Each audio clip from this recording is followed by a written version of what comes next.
Look, I got a new gun.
Comfortable.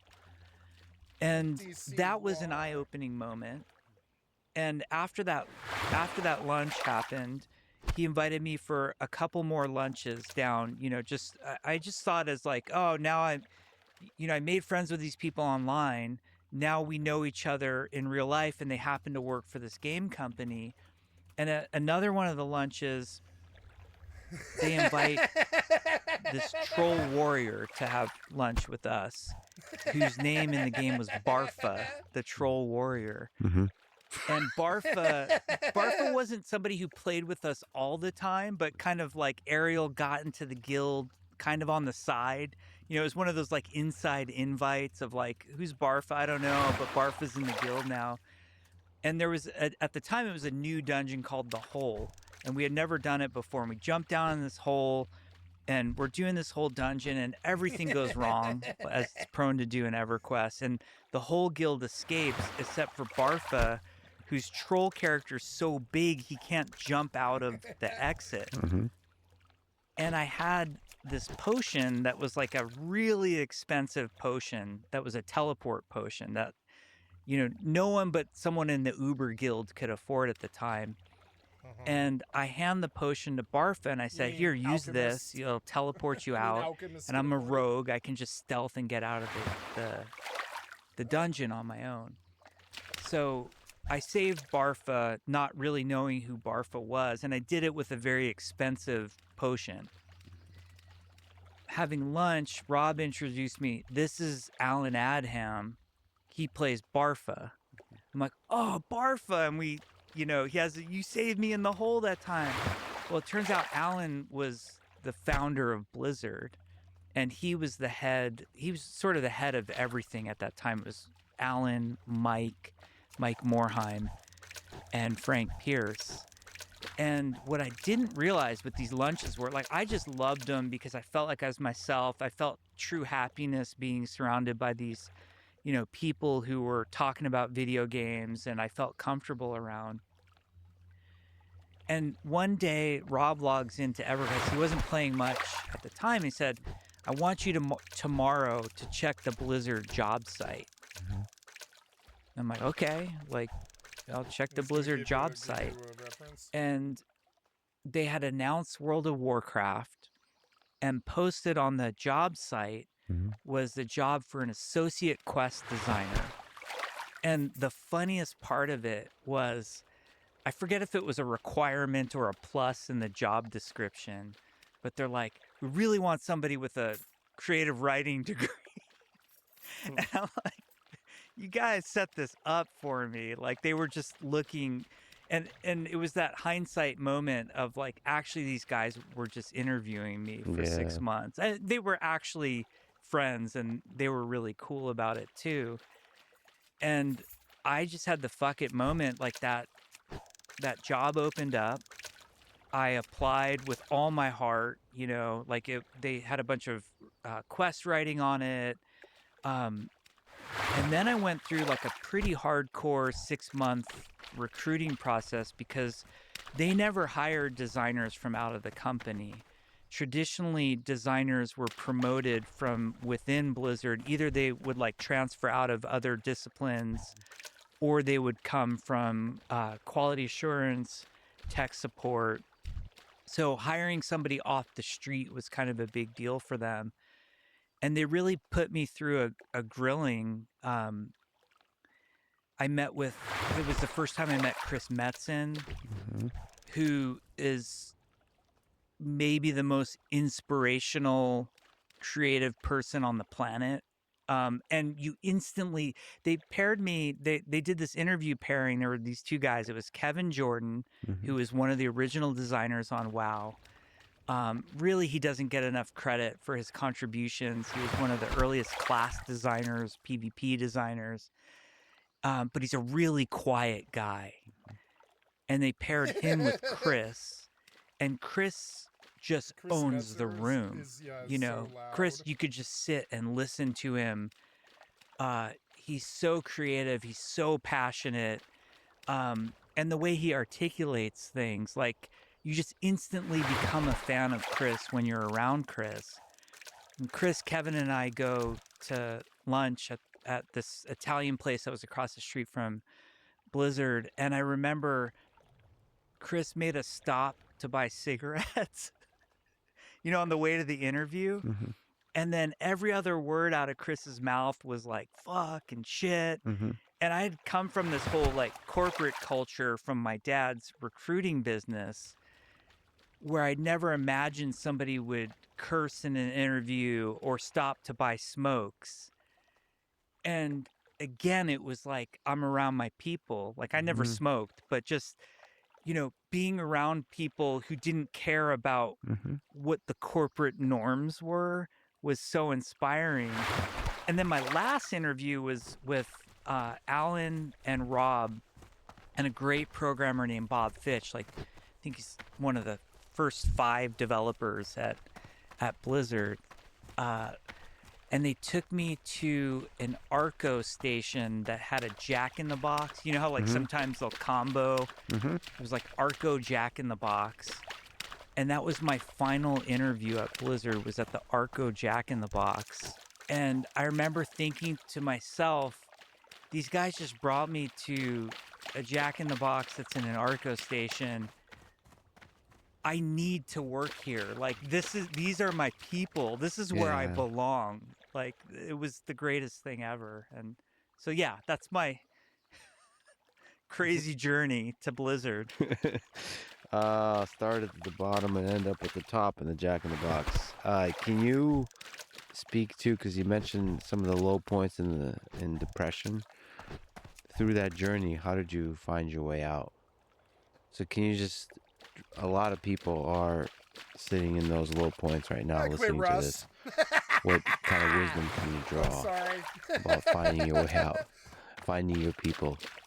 There were a lot of really low points. I'll give you the weirdest one. I started drinking a lot, and alcohol was something that I really wrestled with until my early 30s. And one of the things I'm most proud of today is sobriety and having been sober for such a long time now.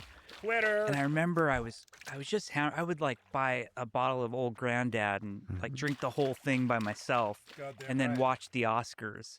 I remember of all things, I'm watching the Oscars, which is just such a fake bullshit environment. But I was Sunday, like the Oscars, you know, I was really drunk. Or was and that last Sunday? all those people seem so together and successful and polished, and it was that contrast that made me feel like such a failure. And it all seems so stupid and unimportant to me now. When is the Oscars? I closed the window. When is the Oscars?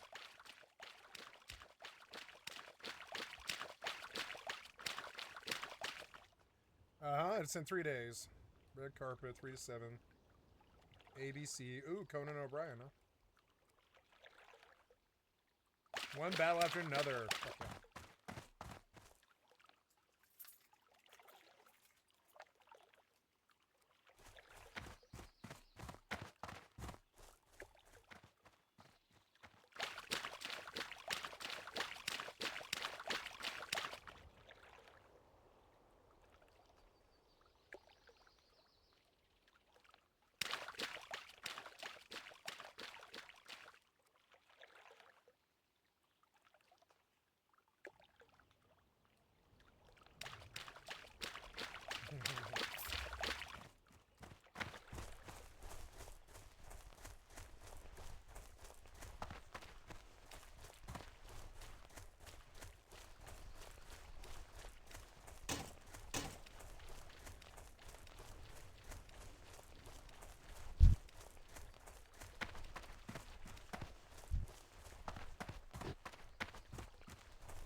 Fucking Oscars.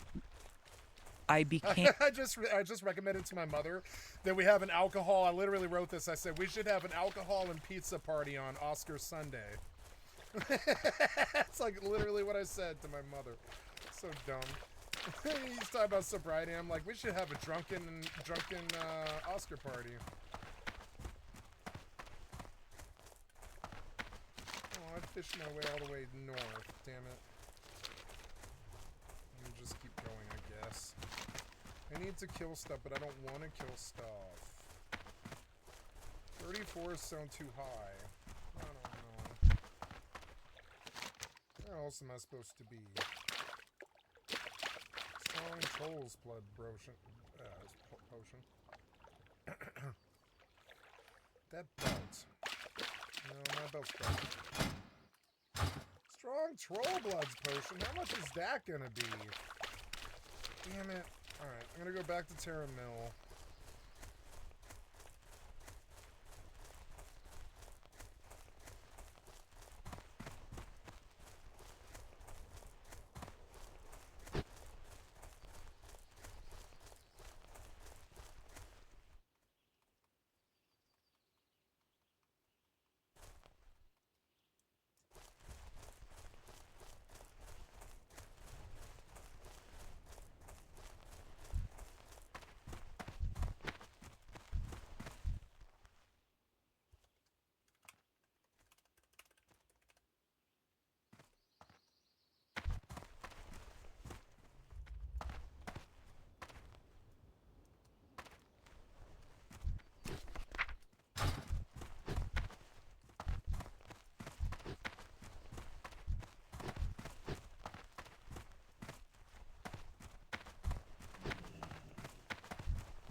I'm listening.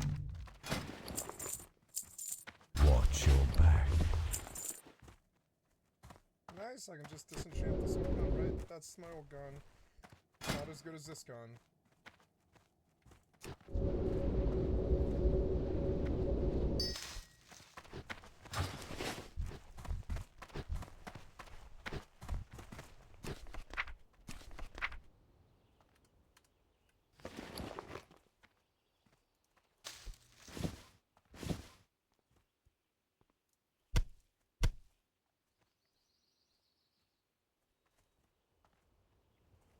I could just start having the alt cook all this stupid ass raw sage fish, but it takes higher skill.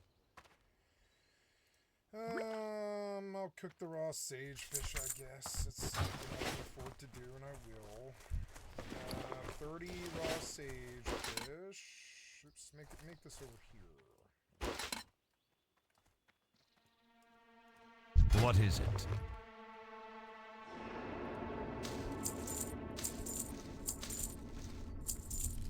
Trust no one.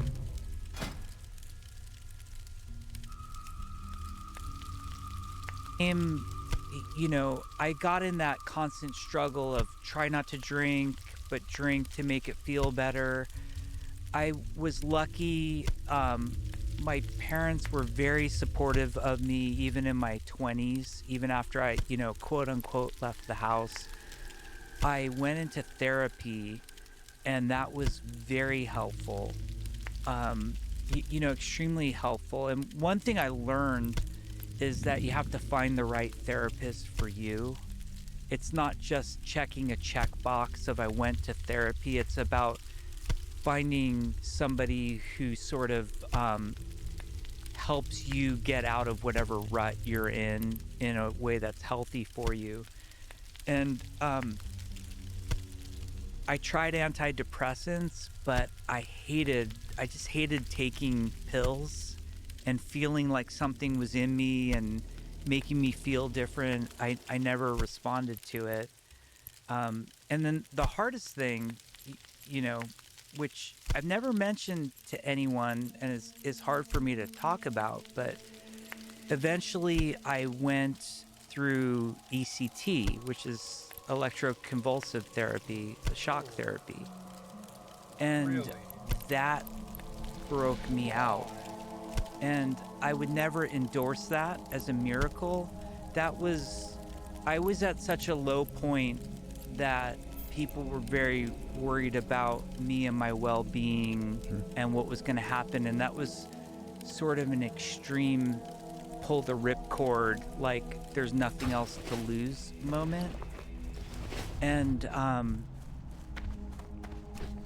I think that was the difference maker. That and starting at Blizzard.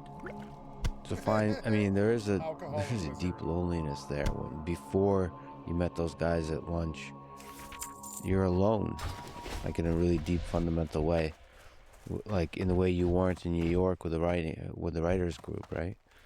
And so that must have been an incredible experience just to see the guild. Yes, it was everything I need. As such an introvert, you think that there are extroverts and introverts don't need anybody. But weirdly, I think introverts almost need people more, and we don't always know how to engage in the right, healthy ways and how to find people and how to connect with people. And it was great. The thing that had attracted me to creative writing was the solitude of it and the fact that you didn't have to collaborate and you could just write what you wanted to write and it was all you. You would succeed on your own or you would fail on your own, and that was very attractive to me. And the thought of creative collaboration was actually off-putting. I'd spent all 4 years of undergrad interning at Universal Pictures because I thought I wanted to be in film.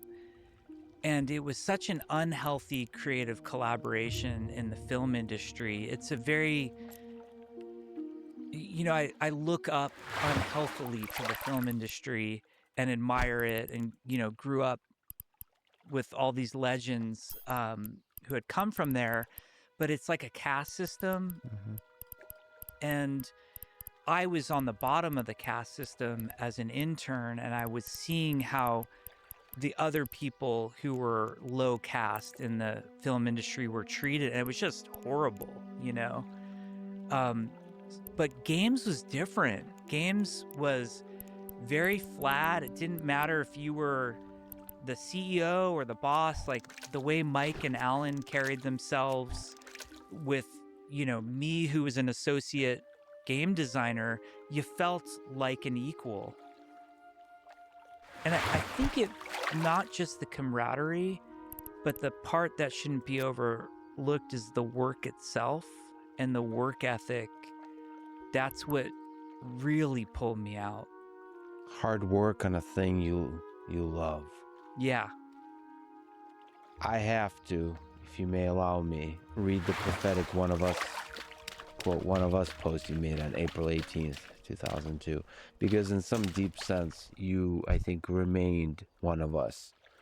I apologize to bring up Justinian the Emperor, but you remained a kind of peasant. Gamer, a true gamer, who happens to be also the designer of the games. And so this post kind of speaks to that. It's fascinating to read because that was at the very beginning, right? You didn't know anything. You didn't know the games you would end up creating. Title of the post, If You Want Something Done Right. You wrote, this week I accepted a position as associate game designer with Blizzard Entertainment. Specifically, I will be designing quests for World of Warcraft, Blizzard's MMORPG based on the popular Warcraft series. In addition to my duties as quest designer, I will also be expected to contribute to helping design the endgame content for World of Warcraft. The reason I'm sharing this information, besides the fact that I have a masochistic love of reading rants and flames about myself, is because I know that the fans of this site are hardcore MMORPG players. The readers of the site have also come to know my personal opinions on what constitutes a fun gaming experience versus what feels like a complete waste of time or poorly designed encounter. Wow, you're very eloquent in this post and without too much shit talking. You've all read my opinions on such things as tedious key camps, obvious time sinks devoid of any story or linear narrative, quests which reward the lucky over the skilled, and quest rewards which are out of sync with the amount of time and effort required to complete them. For me, it was one of the big ones that Blizzard did was no more non-intuitive questing where you just can't seem to figure out what the fucking developer's thinking. It should always be really clear what you want, what they want from you, because that would be how real life is. Like, but there was this stuff about like, go find an outhouse and stuff like that. How the fuck would you know to look for the outhouse? Oh, read the text. Read the text. If I read all the text, I still wouldn't be level 45 or 50 and or whatever it is, 52 in Burning Steeps or whatever. So he's, you know, like, I'm not reading the fucking quest. Then I'll be doing this till I'm a grandfather or whatever. So, and oh no. I hope that my questing, there's way too much of it in RPGs. It sucks. Where you're just supposed to fucking like read the quest and then figure out some quirk with something in the world or something, and it requires a bunch of thinking and using your senses and stuff. And that's okay in a detective game. It's not really okay in an MMORPG. Most of the time, you're grinded out so much that you're brain dead when you reach that point. You know, I hate to say it, but. You're just not thinking. You're trying to get the grind down.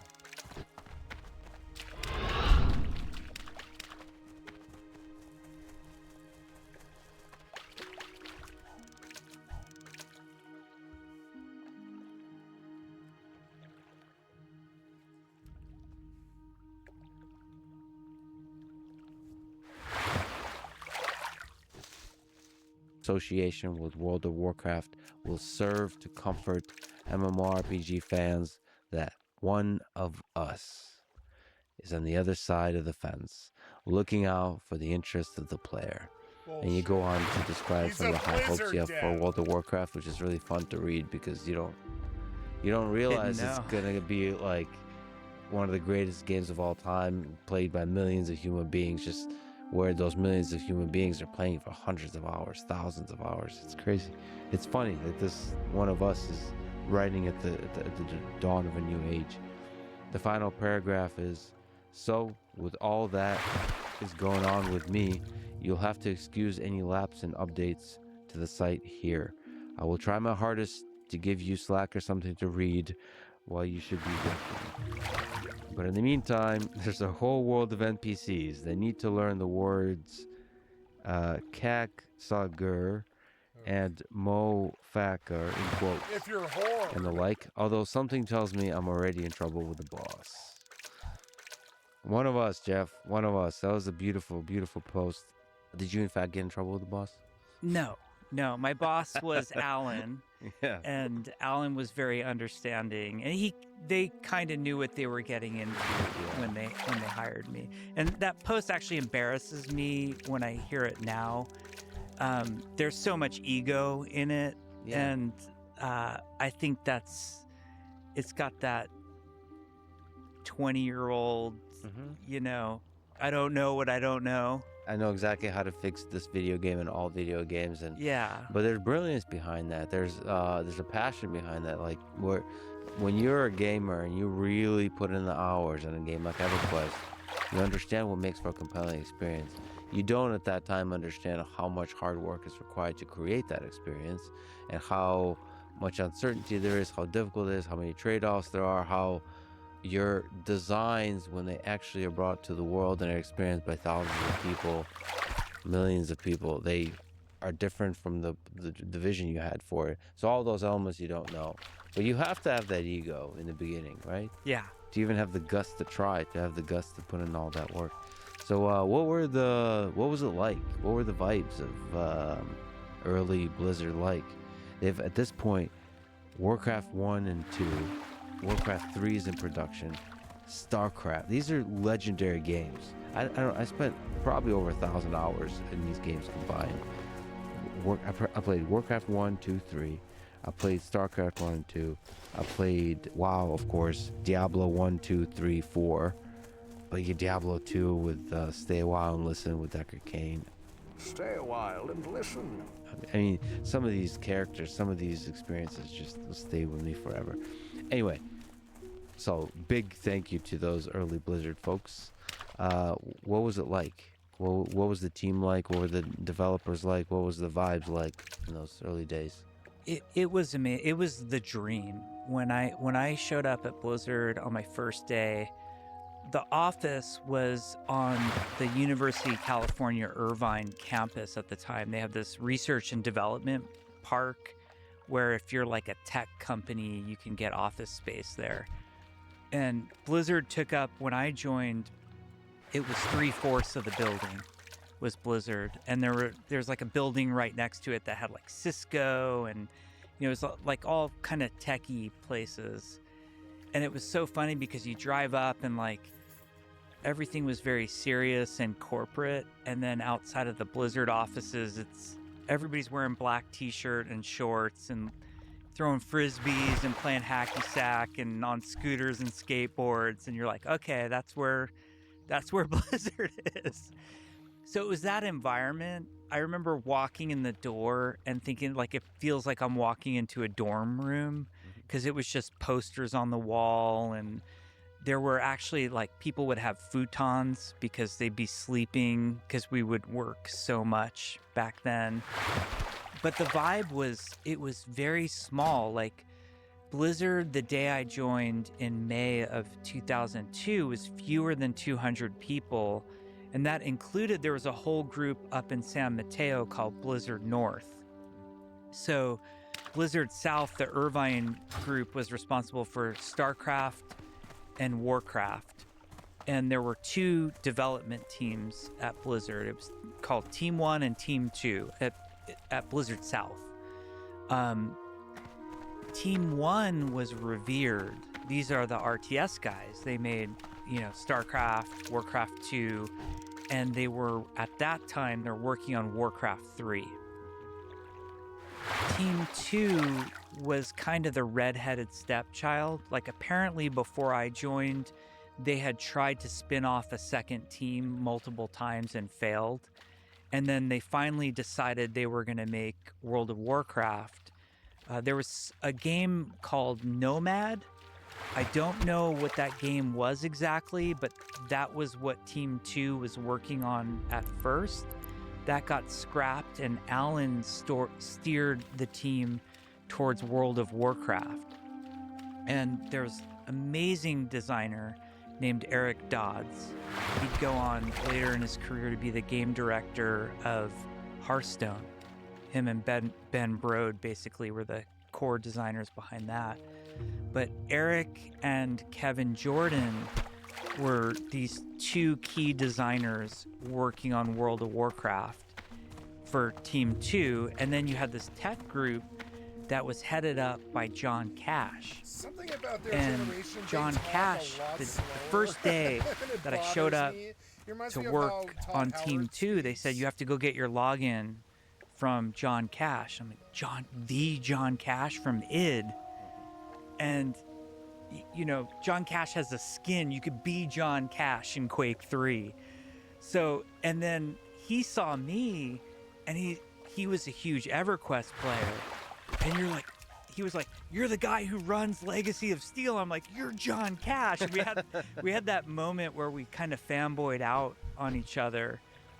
And it was just, the vibe was so cool there. Like, there were very few producers. So a game team, there are 5 core disciplines that make a video game. You've got engineers or programmers who are writing the code. You've got the art team that's making all the visuals for the game. And that spans everything from like 3D modeling, characters, environments, to also animation, tech art, making it all work. You've got game design, which some companies don't have design. The artists and the engineers do it. Valve famously has very few designers because everybody there is a designer. But in companies where design is a discipline, which it very much is so at Blizzard, game designers are sort of the creating the game experience people, setting up all the systems and content in a way that gets the player to navigate through the game. So that's part of his story, part of this quest design, part of it is like how you move through the game world. Yes.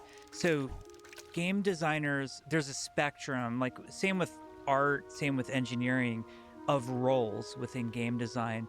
Some are more heavy on the system side. So like any game that you've played where loot drops, Diablo 4, World of Warcraft, Escape from Tarkov, whatever. If there's loot dropping, a designer has planned out very carefully what drops where and at what percentages. That would be like a systems designer.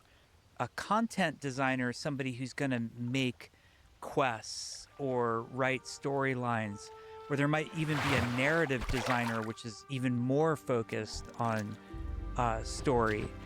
But designers, run the gambit, and then you've got these jack of all trade designers that can do it all. So that's the design group. There's production, which is project management. And production is different at every game company you go to. So if you talk to someone from EA or Blizzard, production might be very different. They might be the boss. They might actually be a designer, or they might be more of a project manager. And then one of my favorite disciplines on a game team that's often overlooked is sound and, audio, which is comprised of the sound designers and composers.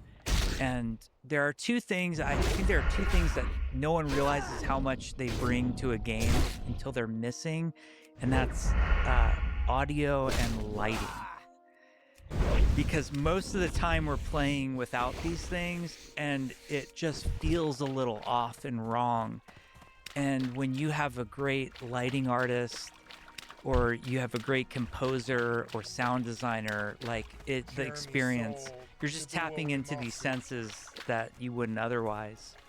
But that's who comprises the game team. As the lighting, all the different kinds of graphics, would that be under the art team? Yeah, lighting, you're going to have lighting under the art team, but they're going to be best friends with the graphics programmer. Okay. And, like I mentioned with design, there's this wide spectrum. On the engineering team, you have some guys who are like architectural geniuses who are coming up with, the server client model or the networking or whatever. Others are more like gameplay focused. On Overwatch, we had an audio programmer just doing nothing but audio hooks for the audio team. And on every game team, you're going to have graphics programmers who will work with people like the lighting artists or the environmental artists, character artists on shaders and basically any way to make the game. They'll always ask, what's your vision? What are you trying to get it to look like? They'll want an illustration of what should the world look like. And they'll be the ones who say, I know how to write code that will let you do that. So you partner a great graphics programmer with a great lighting artist, and that's actually the creative tension behind games. And what makes game teams so unique is if we were to line them up on some crazy spectrum, on one end, you're going to have the artists who they're creative, dare I say, emotional, you know, they are artistes on that end. And on the other end, you have the most logical, brilliant programmers who their minds just work very differently from the most creative art. Like, artists could be sitting, you have a meeting with them, and they'll just sit illustrating. If there's any piece of paper, they're drawing on it. And programmers, you know, they're just so brilliant and organized in their thinking, and everything's so logical. And then in the middle are people like the sound designers, the game designers, and the producers. They're kind of a little bit in all those fields. But it's the brilliance of taking people who are so vastly different in their interests and talents, but aiming them at that shared goal or that shared vision of the game that like really makes something special. And there, I mean, you showed me the size of the team for World of Warcraft, but you've also are well known for working on quite small teams to create these incredibly huge games. What is the power of a small team in this kind of context where there's that creative tension? Is it because a small team avoids maybe the compartmentalization, like the modular will pick the artist, now have their own wing building where they never talk to the engineers, that kind of thing? Absolutely, and you hit the nail on the head. The bigger the team, the more you become a cog in the machine. And on a small team, the way I like to describe it is you get to have a loud voice. If we're a small team, let's say we're going to make a game and it's at sort of the incubation period of a game and there's only 10 of us, all 10 of us are in the room for every decision. You know, I'm not a server networking guy, but I'm in the room for that discussion. I'm not an illustrator, but I'm going to sit in the room when we decide what the art style looks like. As soon as the team starts to grow, we become compartmentalized. It's exactly like you said. And there's a weird thing that happens. It's just kind of a human nature thing. The less you interact with somebody, the more you sort of become alienated from them and vilify their point of view. You tend to look at what they do and say with skepticism rather than trust and belief in them. And I find on smaller teams where we all know each other's names, I know what everybody's working on every day, they know what I'm working on, everybody can talk to each other. There's none of that stereotyping of a discipline. On big, unhealthy teams, you start to say things like, well, the artists just don't get it. They don't understand what we're trying to make. And when you back up and you think about the statement that you just said, it's like such an asshole statement. Like, really, all the artists don't get it? Like, that's, A, that's not true. B, that's sort of demeaning to them. Like, they signed up for this is their life's work too. This game is going to be as much theirs as it is mine. So who am I to say a statement like that? It's harmful to a discipline to think that you understand the world most clearly other folks don't, and you have nothing to learn from them, really.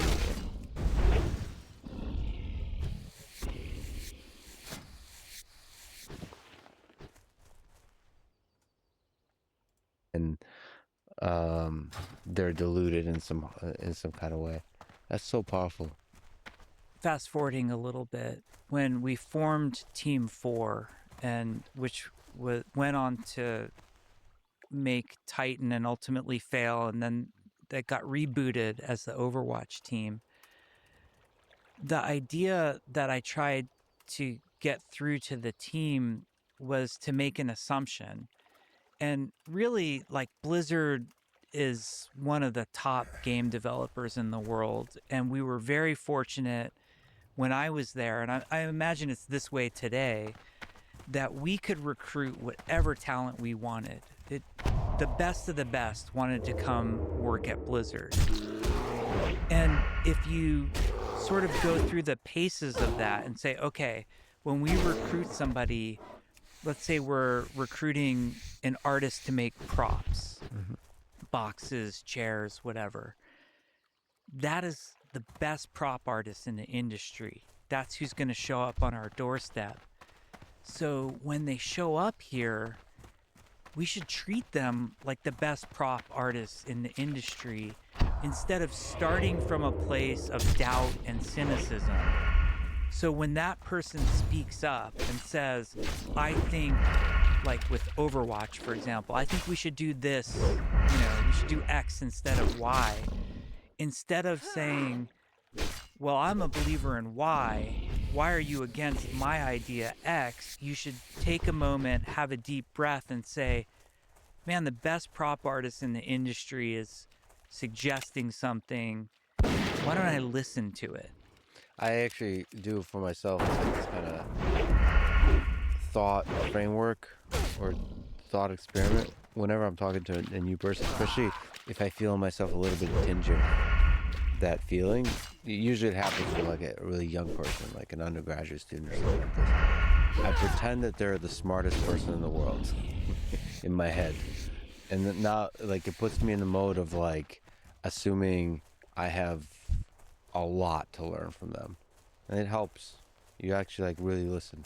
I literally think they're the smartest, wisest human on earth. It helps me. I had that, like, I think, I'm no expert. I'm a game designer. So, like, as much psychology as I know is how to manipulate people into having fun, hopefully. Like, I don't know. I don't have an important job. But Yeah, right. Psychologically That's fun. speaking, one thing I think a lot about is ego, and I think about insecurity. And insecurity we all have. Like, all of us as human beings have insecurity. It just manifests itself in different ways. And as we kind of go through our life journey, the insecurity also changes. So, like, some people, for example, use their insecurity to rip other people apart. Some people destroy themselves through their own insecurity. Some people destroy everybody with their insecurity. But I had that moment as a young lead when I first was made a lead on, like, World of Warcraft, where I felt it was very important to be right and to, be shepherding the correct idea. And This is a better I actually cape got than what pulled I have. aside. Like, Pardo and I had a meeting with a couple people who weren't game designers.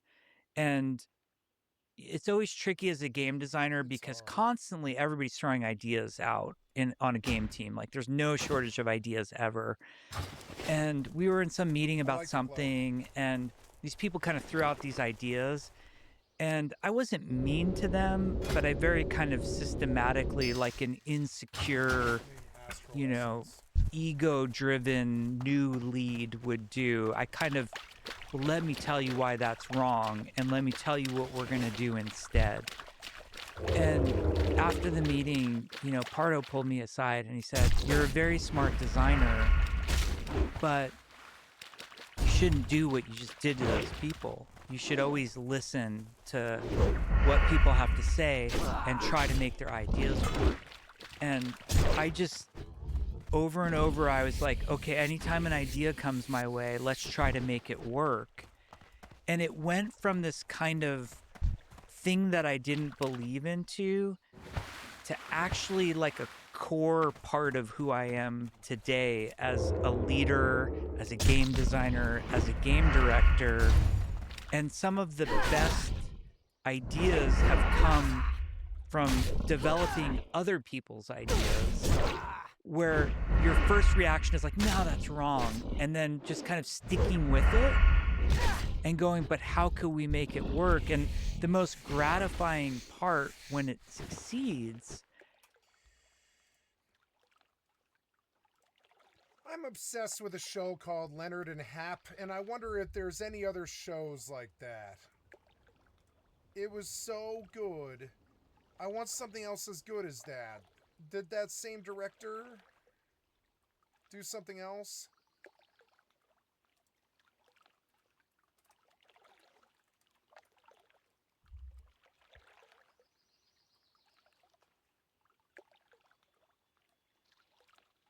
Or I'm sorry, yeah, Hap and Leonard. I always get them mixed up.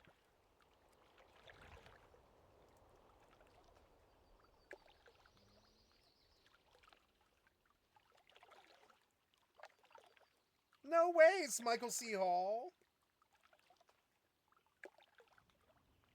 Yeah, okay, Sweet Tooth. Jim Mickle Showrunner, huh?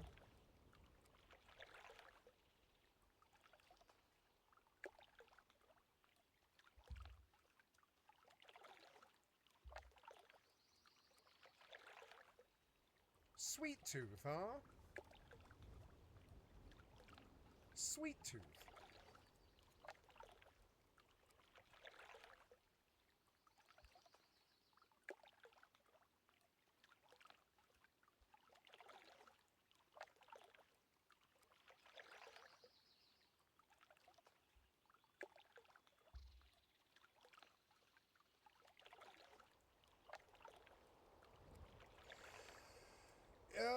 Okay. Dark Winds. Or, yeah, Dark Winds was super good. Oh, no, I haven't seen Dark Winds yet. Dark Winds, huh? Dark Winds, that's an AMC one, isn't it? Terriers and Dark Winds. This is good stuff. Fuck, I wish I still had a VPN. I don't have to pay for a VPN, I guess. We could just install Nord and just download movies all night, have them the next day.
A little bit more steam, still.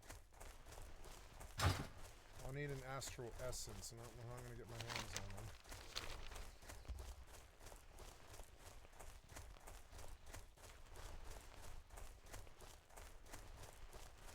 The lake fishing spots take a while to respawn, I guess. In WoW Hardcore, how long does it take fishing pools to respawn?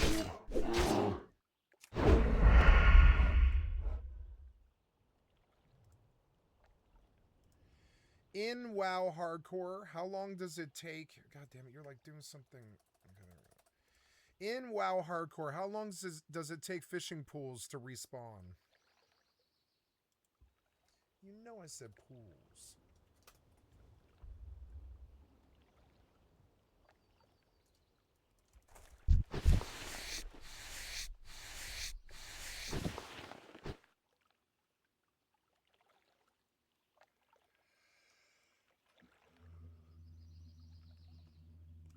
Five to 10 minutes. High value pool timers. Path of elemental water.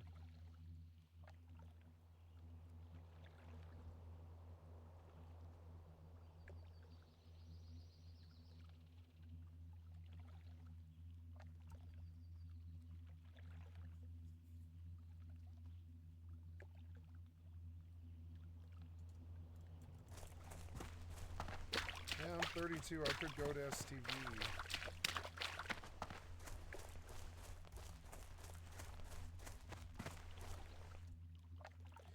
Where is the safest, most least stressed place for a level 32 rogue on Horde side to level in hardcore?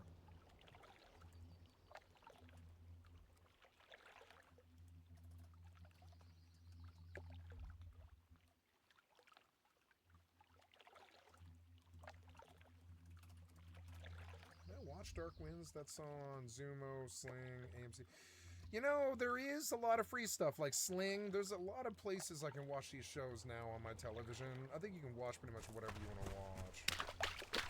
It's a saturated market now.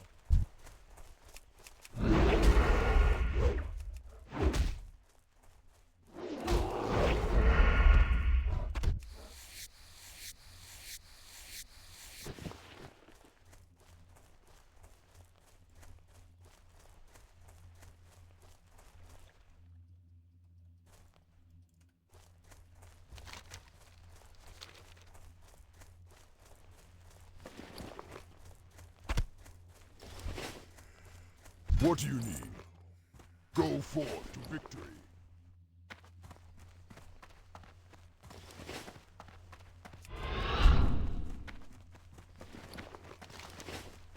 Okay, down this road is apparently the next place I should go.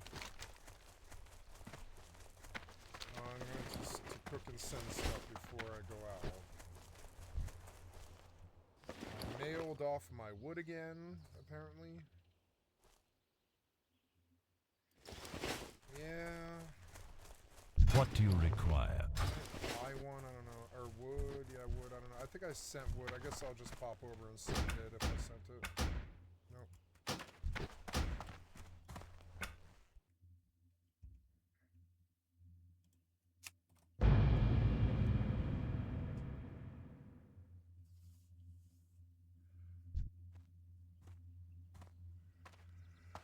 We have. I could watch Fallout Season 2. Dark Winds is on Netflix, is it? No, this isn't on Netflix right now, is it?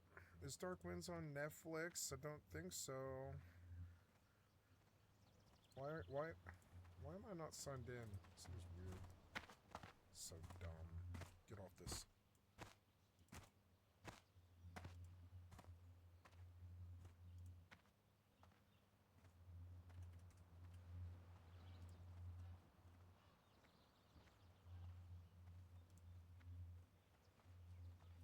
Eh.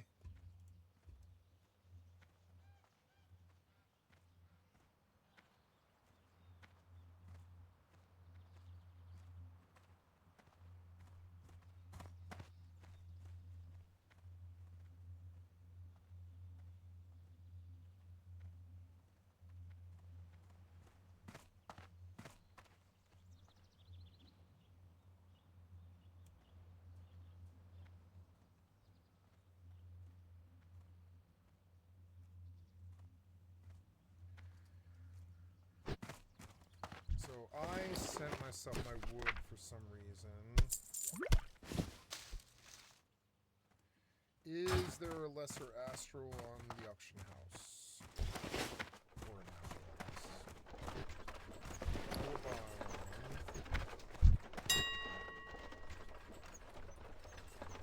Greater astral for 275.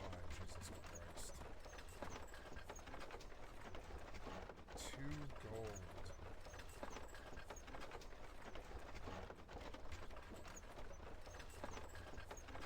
What is the best thing to disenchant for Astral Essence?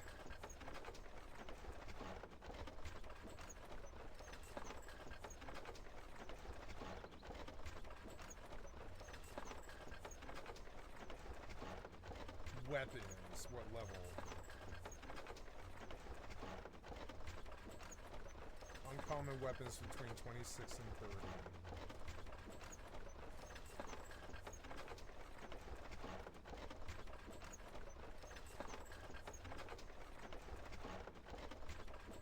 That same mage eye blunderbuss. Oh my god. Scorching on this thing. What about usable items? Is there anything? No. What about just usable weapons? Let's see. No, there's no weapons that I can use on the auction house. That's insane. Well, right. Never mind. Not usable. No, it would be usable, would it? Well, what about armor? could maybe take a swing at armor.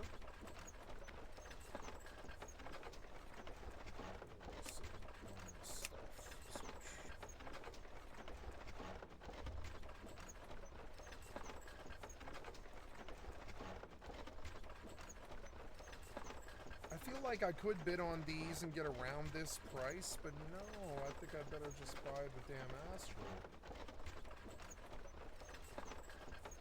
That's not too good.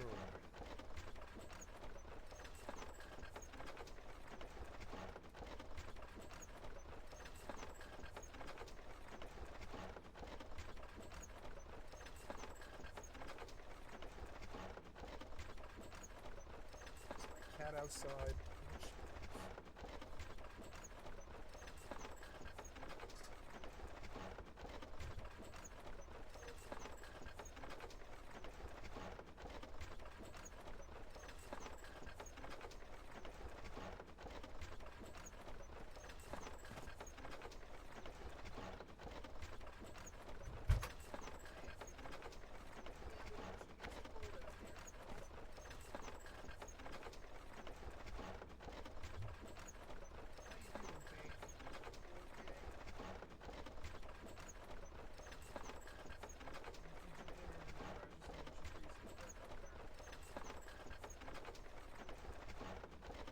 Good kitty.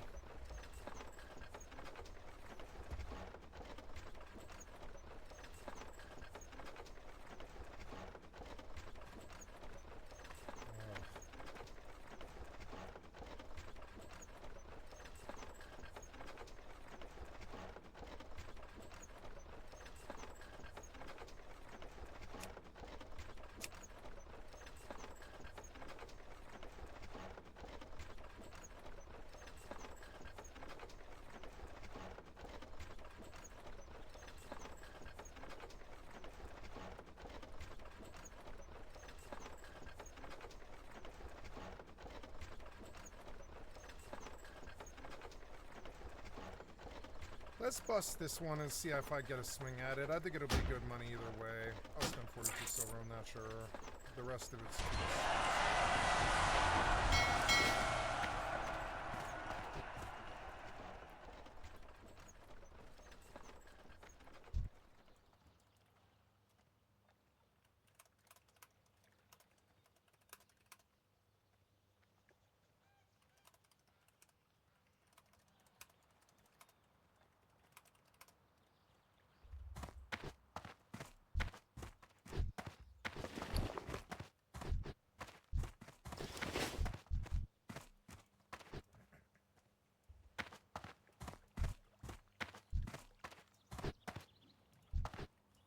Hi, beautiful kitty.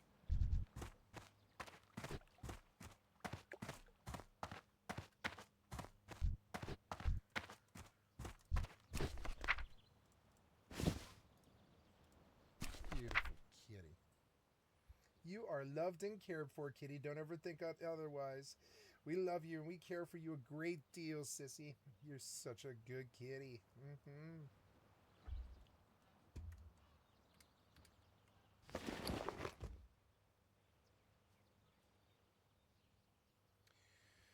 Thought I sent wood, but apparently I didn't. I don't know where my wood went. I guess I really don't know. Seems odd. No.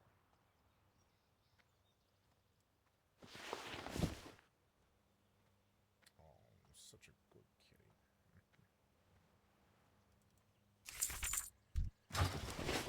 Well, let's go hop over.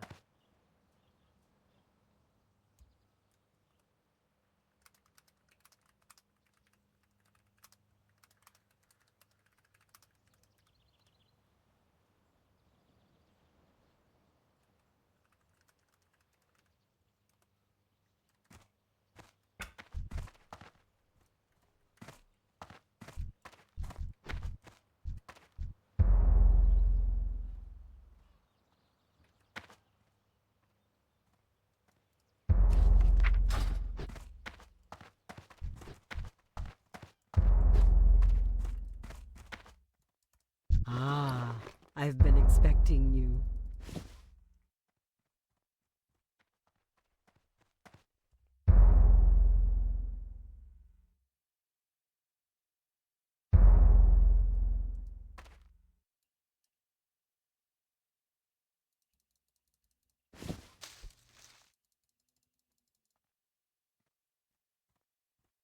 that wood. What happened to it? I guess I gotta buy more We now. shall meet again.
Where did my fucking wood go?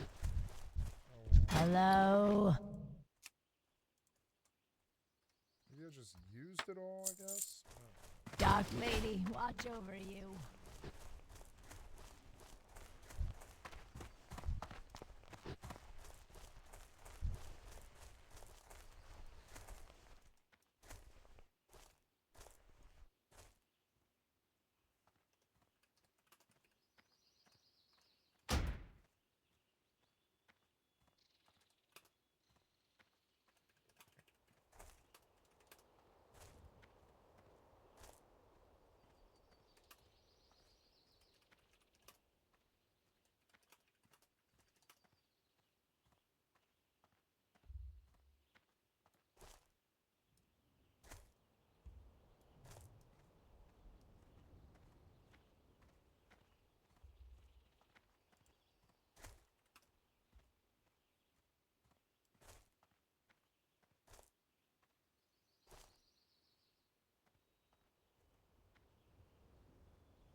I'm listening.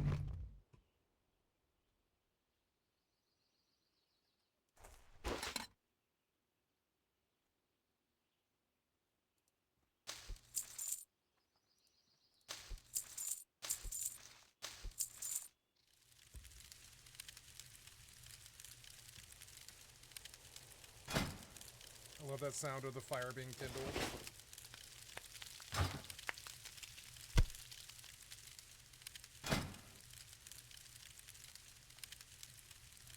I suppose this is a little bigger than it used to be.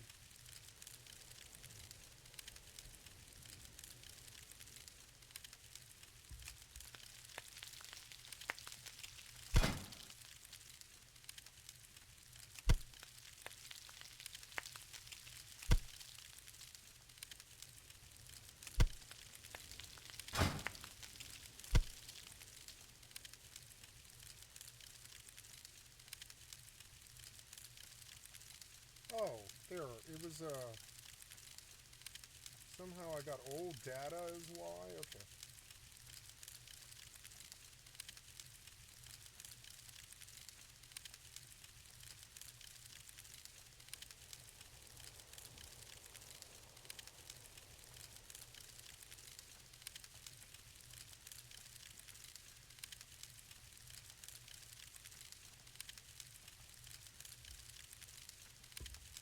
Hi, beautiful kitty. You want my lap? You can have it. Yeah, go ahead. Beautiful kitty. Yeah.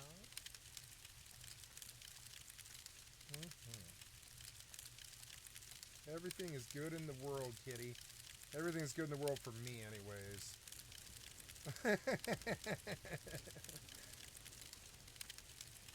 Everything's good in the world, kitty. I couldn't ask for more but you. That's it. You made my world complete, kitty. What happened here? I told you to cut and paste this.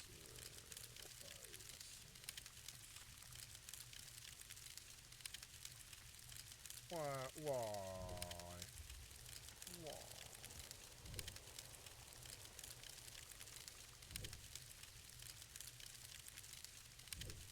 Can you at least do it from there?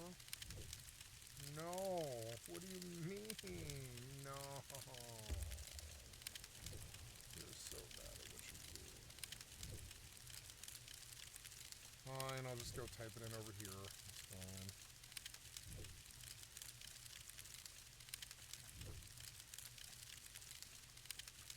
Just typing in Discord things. They really could have done it better. Discord's so fucking... It's a good system. It's not a bad system.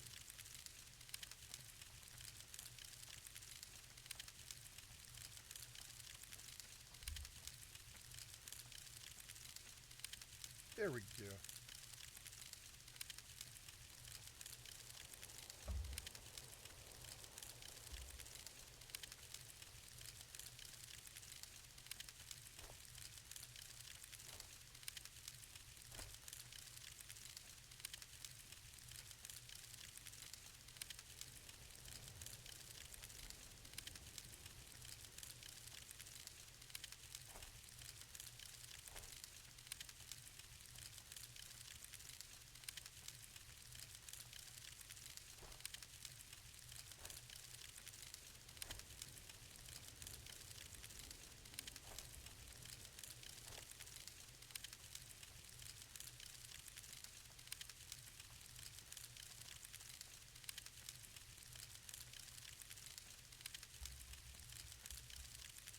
Victory for Sylvanus.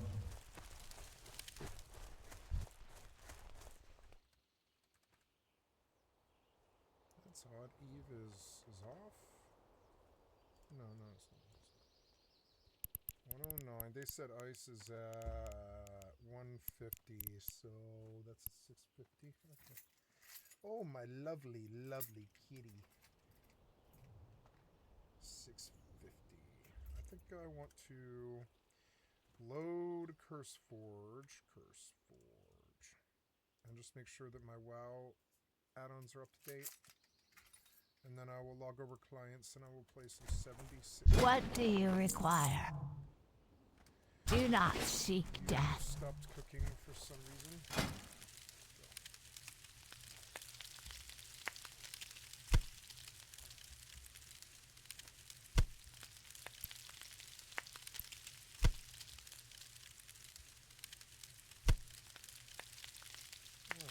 Kitty, I love my kitty. Fits so well in my lap. He lives in my lap.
Lesser Mystic, son of a bitch. At least it's money, probably more than I spent. Hello? Maybe I can use it for something else. No, I need minor agita cloak and Farewell. What do you require? Trust no one.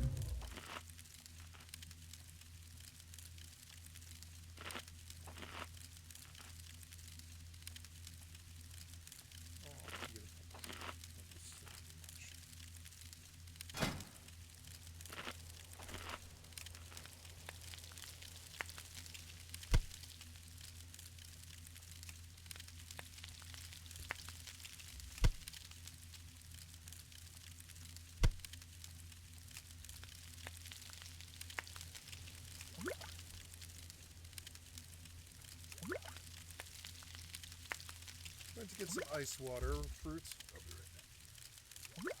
Did my fire go away?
I think it did.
Okay.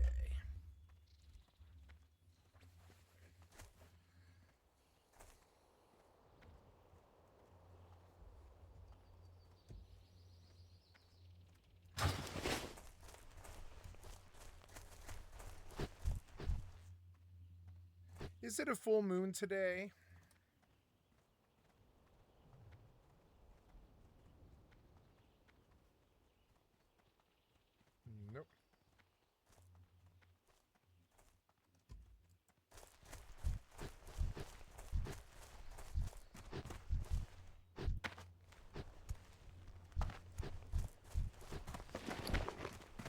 people keep dying.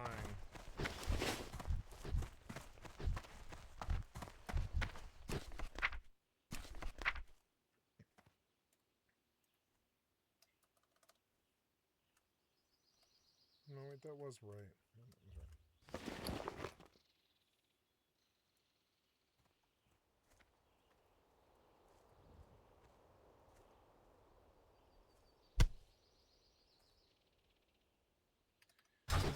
I still have stuff to cook and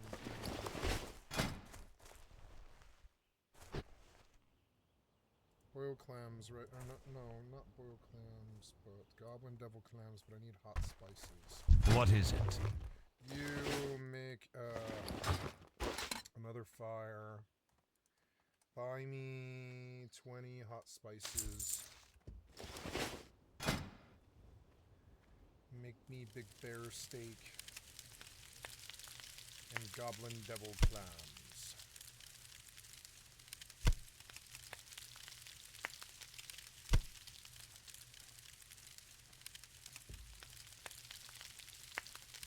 Is they get all the credit.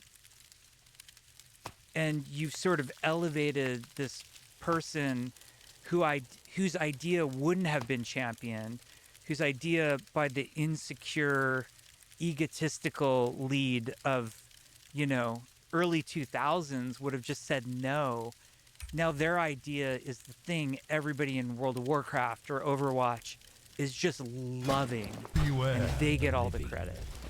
I should give context to the listener who don't know about the great Jeffrey Kaplan.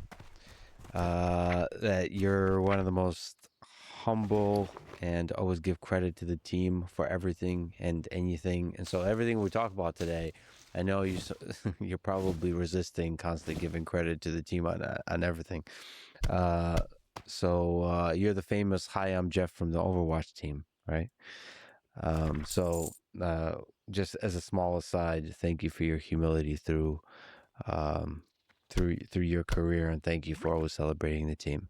But let's talk about WoW. Let's talk about World of Warcraft. Tell me what the early days of developing WoW was like. Maybe we should talk about what World of Warcraft WoW is. Going to Perplexity here. World of Warcraft is a massively multiplayer online RPG where you create a character, level it up doing quests and dungeons, and progress your gear and power in an open fantasy world called Azeroth. At a basic level, you move, use abilities from your action bar, follow quests, and gradually learn a combat rotation that fits your class. And there's all kinds of characters and roles and classes. You pick a race, appearance, starting zone, small racial bonuses, and a class, how you fight, what your role is in groups. Can you continue fill in some of the gaps? What is World of Warcraft? World of Warcraft, first of all, more than anything, is a world.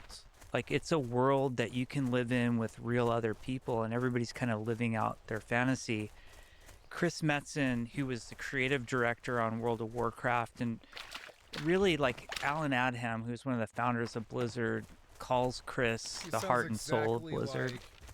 And it's almost like when you're making a Blizzard game, you're making Chris's imagination at some point.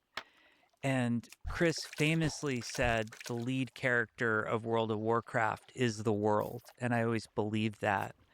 So you're trying to create this place that's exciting and dangerous, but comfortable, but uncomfortable, and gorgeous. And, it should feel massive. And it really is. It's can take a half an hour to get from one end of the world to the other. But it's this world you're living in. The world is divided into two warring factions. There's the Horde and the Alliance.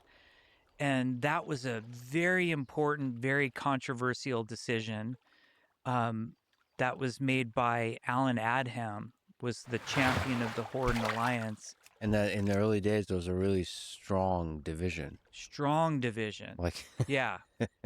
You pick a side, and then you hang around with only people your kind. Yeah, and you get it tattooed in real life on you. Like, the amount of people who walk up to me and show me their Horde tattoo, Like, That's it's awesome. epic. It's like, Yeah. it's become who they are. Like, if you were to say, like, hey, Lex, come play World of Warcraft with me. We're Alliance on Tichondrius. You'd be like, Right. dude, Lose my number. Alliance. Like, Yeah. okay, I don't think we can be friends anymore. What? But the Horde Alliance decision was really controversial because in EverQuest, it was mixed race. They had all the races kind of like WoW did, but they could all group with each other. And Pardo and I came from EverQuest, where we felt like this was a horrible decision Alan was making. And we argued, Alan, Rob, Bob Fitch, and I would have lunch every single day. And we would just talk about WoW and the core design of WoW. Rob wasn't even on WoW at that time. He was finishing Set Warcraft a 3. one-time alarm for 650. And we would fight over the Horde Alliance split if it was a good idea or not. And Alan had, he came from more of the Dark Age of Camelot community, which was another massively multiplayer online game that was more PvP based.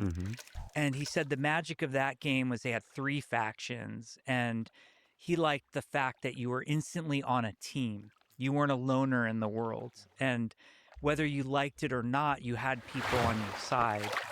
And Rob and I just argued and argued against it. And then sometime before beta, Alan retired. He went on to run a hedge fund, of all things. Like, got super into Sounds like poker, got super into finance, left, and retires like, I think it was 9 months to a year before WoW shipped, which is kind of nuts. And Rob takes over as lead designer in Alan's stead. And to Rob's credit, the first thing he did was go, speaking to what we were speaking about earlier, he said, Alan's a smart guy. The fact that he was fighting so hard for Horde Alliance, we got to do it. And Rob and I sort of changed our point of view and got on board with Horde Alliance and went all in. And so, you know, the early days of WoW it was a great team. It was a mix of these veterans that we all looked up to. You know, we had Mark Kern running the team. Shane DeBerry was, you know, legendary Blizzard developer. Bill Petrus was the art director. And then we had Metzen, who was sort of like, Metzen was the cool big brother we all, you know, aspired to be. I'm older than Metzen, but I looked up to him like a big brother. And then there were a lot of us who had never done it before, or they had also pulled a lot of people from other teams and other game types.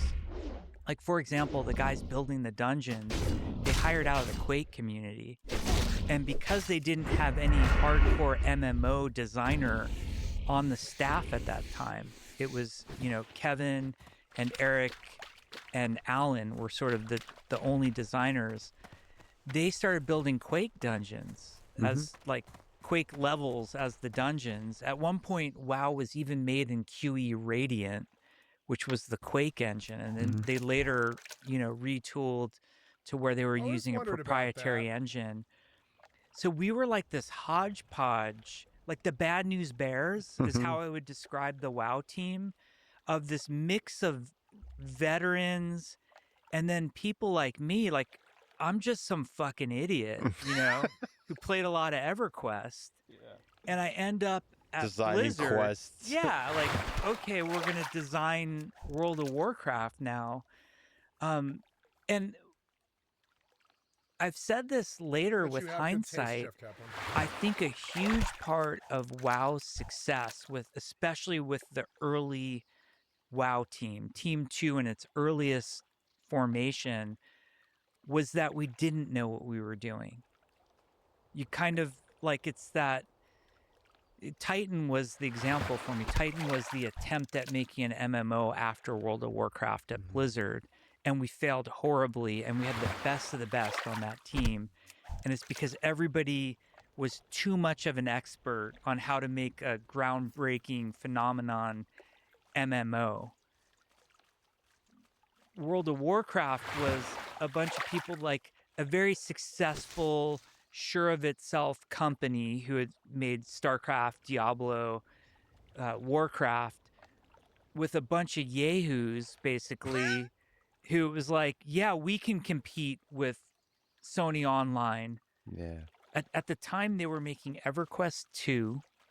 Like, if we go back in the time machine, EverQuest 2 had been announced, and EverQuest fans, we were just drooling for EverQuest 2. It wasn't, oh, cool, World of Warcraft. It was EQ2 was going to take, the chalice and run with it. And then, of all things, they announced Star Wars Galaxies. And they had a brilliant designer on that, a guy named Raph Koster, who had come from that Ultima Online. And he's just a really smart game designer. If you can ever watch one of his lectures, like he lectured a lot at GDC. And, we're like, oh my God, they're making EverQuest 2 and Star Wars Galaxies, and they have the Star Wars intellectual property. We're fucked. Like, how are we going to compete? And everybody had seen the success of EQ, EverQuest, and everybody was going to make an MMO. And it was just a question of who was going to win. So you're feeling this immense pressure. You have this small team of just this hodgepodge of this unlikely team that kind of looks, fast forward into Overwatch, the heroes in Overwatch, but working extremely hard. Now, you told me about crazy work hours, and not because you were forced to, but because you wanted to, because your heart was in it, because you're like, this is everything, like you loved it. Yeah, the games industry has a terrible reputation for insane amounts of overtime. It's just called crunch. Like, do you crunch or not? These days, crunch is not allowed, not permitted, heavily frowned upon. If we were to work overtime, somebody write an article about it next week and say how horrible we are for working overtime. Back then, we worked insane, and I mean insane hours. The longest shift I ever worked straight was 30 hours. That's when we were gold mastering Warcraft 3. This was in my, I think, War 3 shipped on July 3rd, 2002. So this would have been like late June, early July, probably late June. And I had nothing to do with War 3. I should just say that. Like in the credits, I'm additional help or additional testing or something like that. When I showed up in May of 2002, it was all hands on deck, World of Warcraft for E3. We got through E3, and then all hands on deck, the whole company, get War 3 out the door. For shipping Warcraft 3. And because I had not been involved with the game at all, and I was a brand new, wet behind the ears game designer, they're like, you're just going to help test whatever we tell you to test.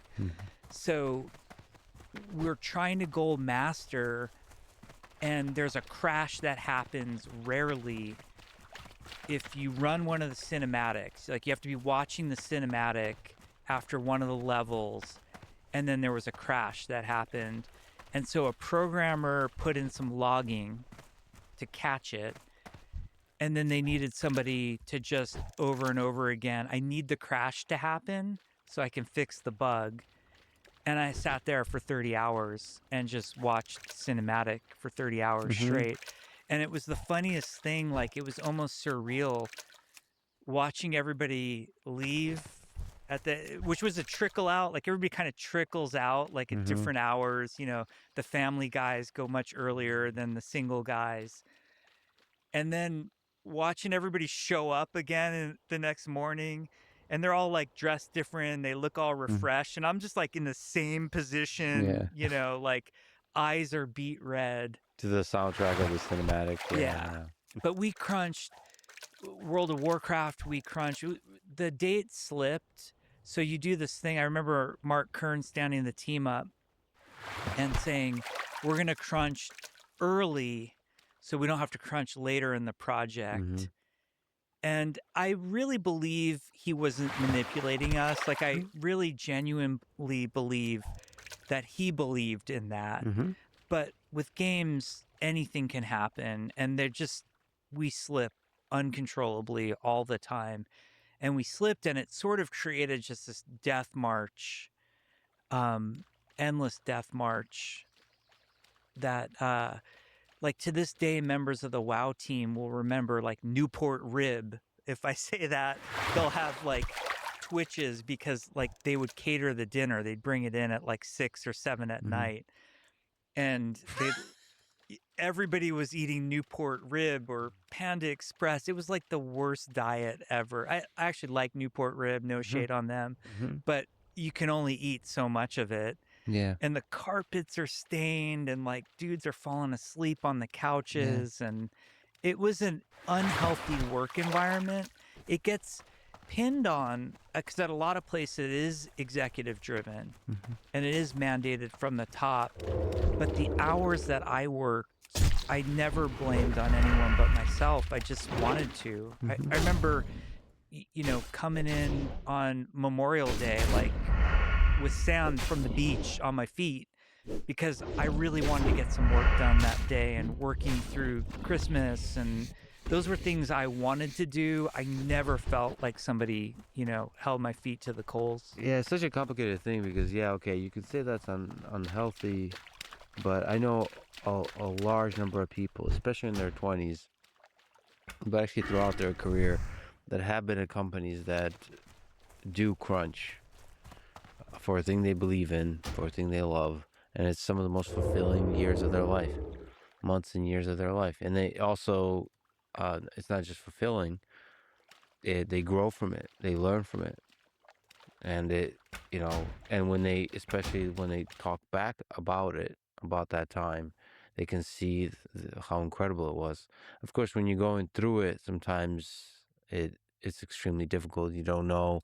And then the crunch, like you mentioned, it's supposed to be a month or two, and then it turns out to be a half a year, and then maybe it turns out to be something like a Titan type game where you never actually ship it, and it's heartbreaking, and the pain, that's all. But then you look back and you realize how incredible that journey was. I think, like, my reflections on it many years later, and having gone through, like, pretty crazy levels of crunch to more controlled, I think where crunch is problematic and people are good to be vocal about being opposed to it is when it's forced and unnecessary. There's a lot of like, hey, if anybody on the team stays, we all stay, kind of, which I think is not necessary. I don't think executives who take off and work 40-hour weeks should be telling anybody to stay late. I think that's wrong and immoral. But to me, as an individual, as long as I'm not telling other people to do it, my life's work is my passion. And I want to do it as much as possible. I find myself, I don't think I've ever worked less than 10 hours in a day. Like, that 10 hours is like a normal-ish day to me. Yeah. And I enjoy lots of weekends working because I enjoy it. It brings me pleasure and fulfillment. And all of that said from a place of caution, especially in this era when people are very touchy about it. I don't try to impose that on anybody else. I don't want anybody to feel like they're obligated to. But please understand, it's what makes me who I am, that work ethic. I enjoy it. Some of my fondest memories are from those WoW crunches. And then looking back and reading some of these stories is pretty cool. Because me as a fan, on the receiving end of some of those video games, you bring joy to millions of people. It's awesome. Let me ask you about quests, but first, quick bathroom break. Yeah, It's okay. what's up, Yeah. kid? Dinner soon. Quick 30-second thank you to our sponsors. Check them out in the description. It really is the best way to support this podcast. Go to lexfriedman.com/sponsors. We got Finn for customer service AI agents, Blitzy for code generation in large code bases, BetterHelp for mental health, Shopify for selling stuff online, CodeRabbit for AI-powered code review, and Perplexity for curiosity-driven knowledge exploration. Choose wisely, my friends. And now, back to my conversation with Jeff Kaplan. Okay, we're back. So I think it's fair to say that before WoW, MMO leveling, like in EverQuest, consisted of, maybe that's simplifying it a bit, but standing in one spot and killing monsters for hours. You helped develop with WoW, I would say, a revolutionary idea of quest-driven leveling, where there's a story-driven, quest-driven guide through the world, and it so happens that as part of doing that, you're also leveling the character. So the leveling is both fun and is the engine that drives the story that then also immerses you into the world and then pulls you in more and more and more and more. So take me through this process of developing that idea of quest-driven design. Sure. Yeah, there were actually a lot of people involved in it, and they all kind of contributed in their own unique ways. Alan Adham was the lead designer on WoW when we first sort of decided we were going to have a quest-based game. We used to joke that like EverQuest barely had any quests in it. Yeah. It did have quests. They weren't really in front of the player in an obvious way. You kind of had to seek them out on a website. And Alan knew that he wanted quests to be a big part of World of Warcraft. And so he hired me. That was my entry-level position at Blizzard. And on the same day, he hired a guy named Pat Nagel, which was hilarious to me because Pat was he had this funny title of HR and facilities at Blizzard because it was such a small company. So like if you sent an application in, Pat would deal with the application, or if the toilet overflowed, Pat would have to deal with it.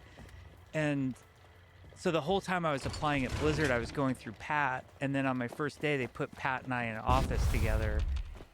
And he's like, yeah, they hired me also as the quest designer.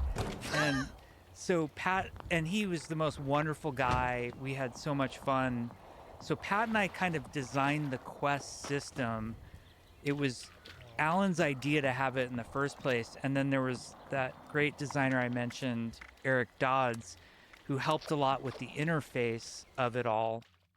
And the idea was, at first, we actually, on a whiteboard in Alan's office, we estimated how many quests we thought EverQuest had to date. And EverQuest had, I think 4 or 3 expansions at that point in time. And we're like, wow, we have to make all of these quests like EverQuest has. It's going to be a lot of quests. And it's kind of up to me and Pat to do it all. And we believed all we had to do was match that EverQuest number.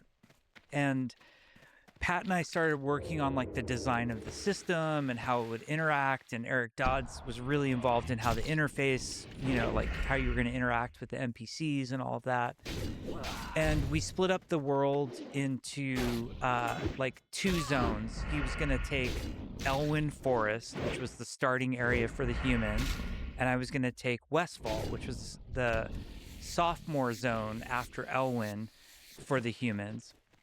Pat and I would meet with Chris Metzen, and those were the funnest meetings ever because Chris just has stories in his head and visions. Chris is like artist, storyteller, world builder extraordinaire. And he sort of described what he wanted going on in those zones. You want the gameplay to follow the flow of what was going on with the stories of those areas.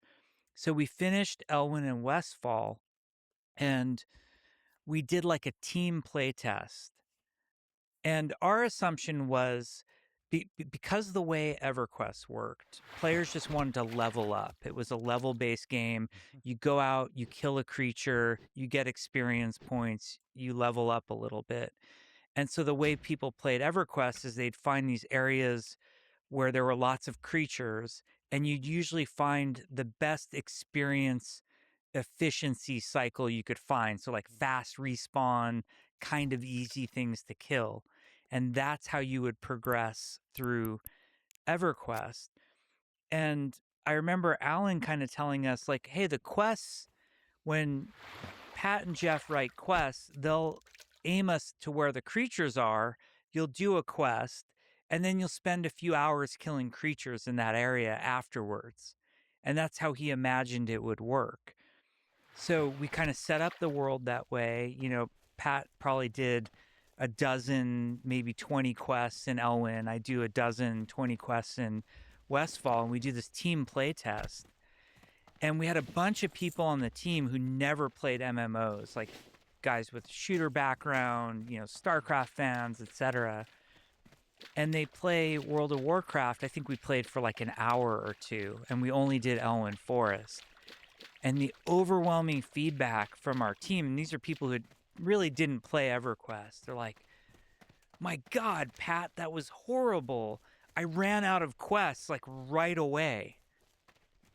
And we're like, wait a second, you expect to just have quests just keep going? And they're like, yeah, we expect to have quests just keep going the whole way. And we kind of had an oh shit moment right after that Elwyn Forest playtest where we realized like we had vastly underestimated the number of quests we were going to need. And we developed this philosophy that's kind of a shared philosophy across Blizzard games in general at this point. I've heard it outside of Blizzard, other people in the industry, which is you design it along the path of least resistance. So basically what that means, like in EverQuest, the path of least resistance, if you wanted your character to hit max level, is to find the easiest creatures and kill them over and over again in place, which to some people think is very boring. To me, I would do that for 8 hours because I think that's fun.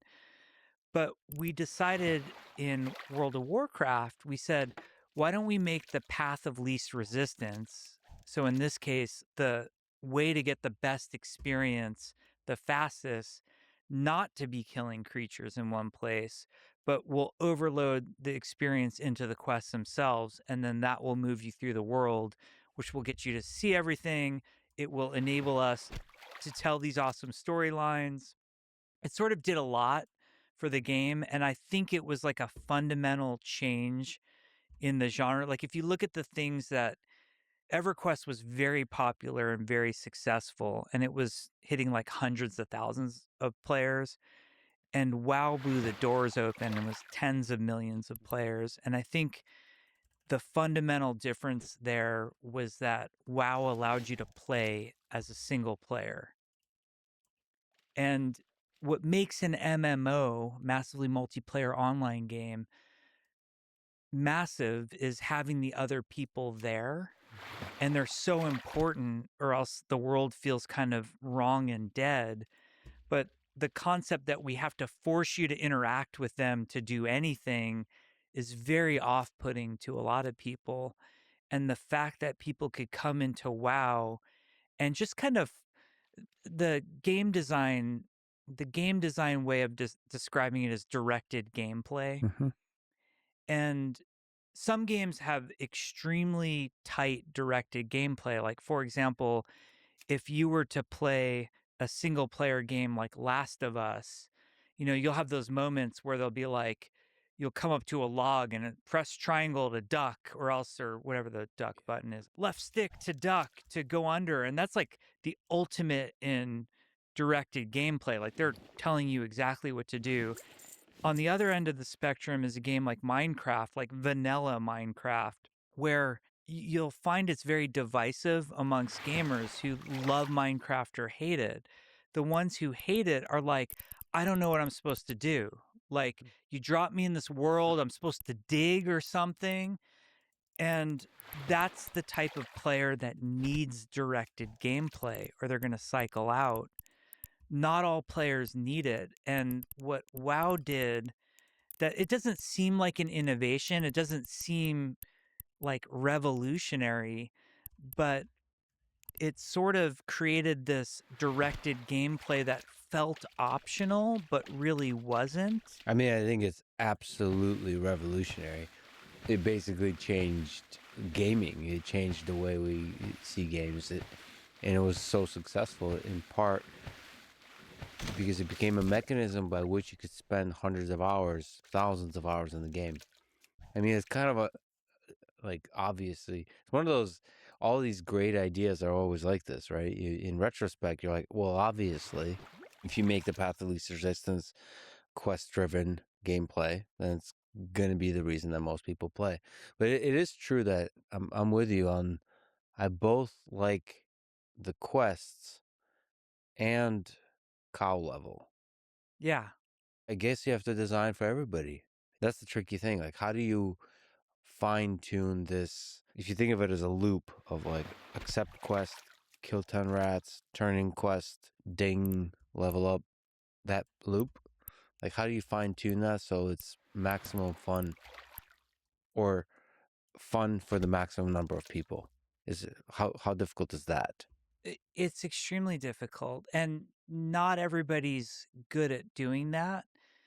We all, to some degree, lack the self-awareness of how we tick.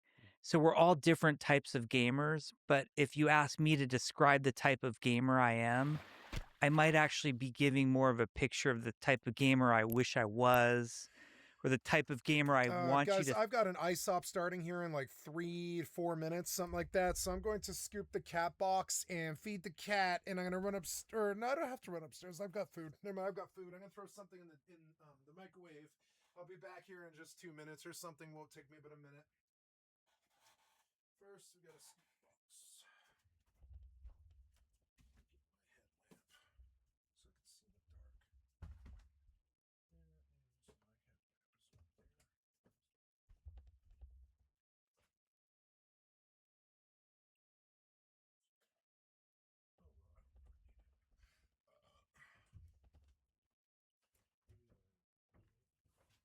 Nope.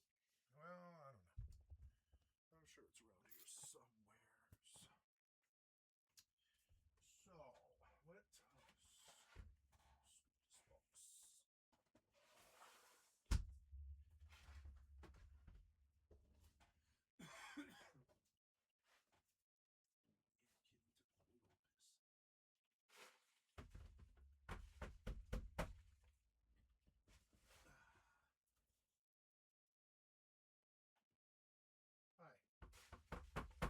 It's dinner time, kitty.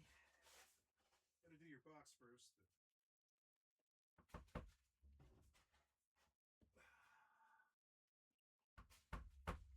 I can probably put this back on here. Think I am versus the type of gamer I actually am. Mm-hmm. By playing lots of games, you cannot be an exceptional game designer without playing the shit out of as much as you can and understanding it on a deep level. And the weirdest part about it is you're not just looking for the greatest hits. You learn just as much from a shitty game that you do from an amazing game. And also, like, a lousy game can have a great system that was tuned wrong or lacked the correct interface, or they didn't put the right visceral polish on it. There's an executional aspect to all of it.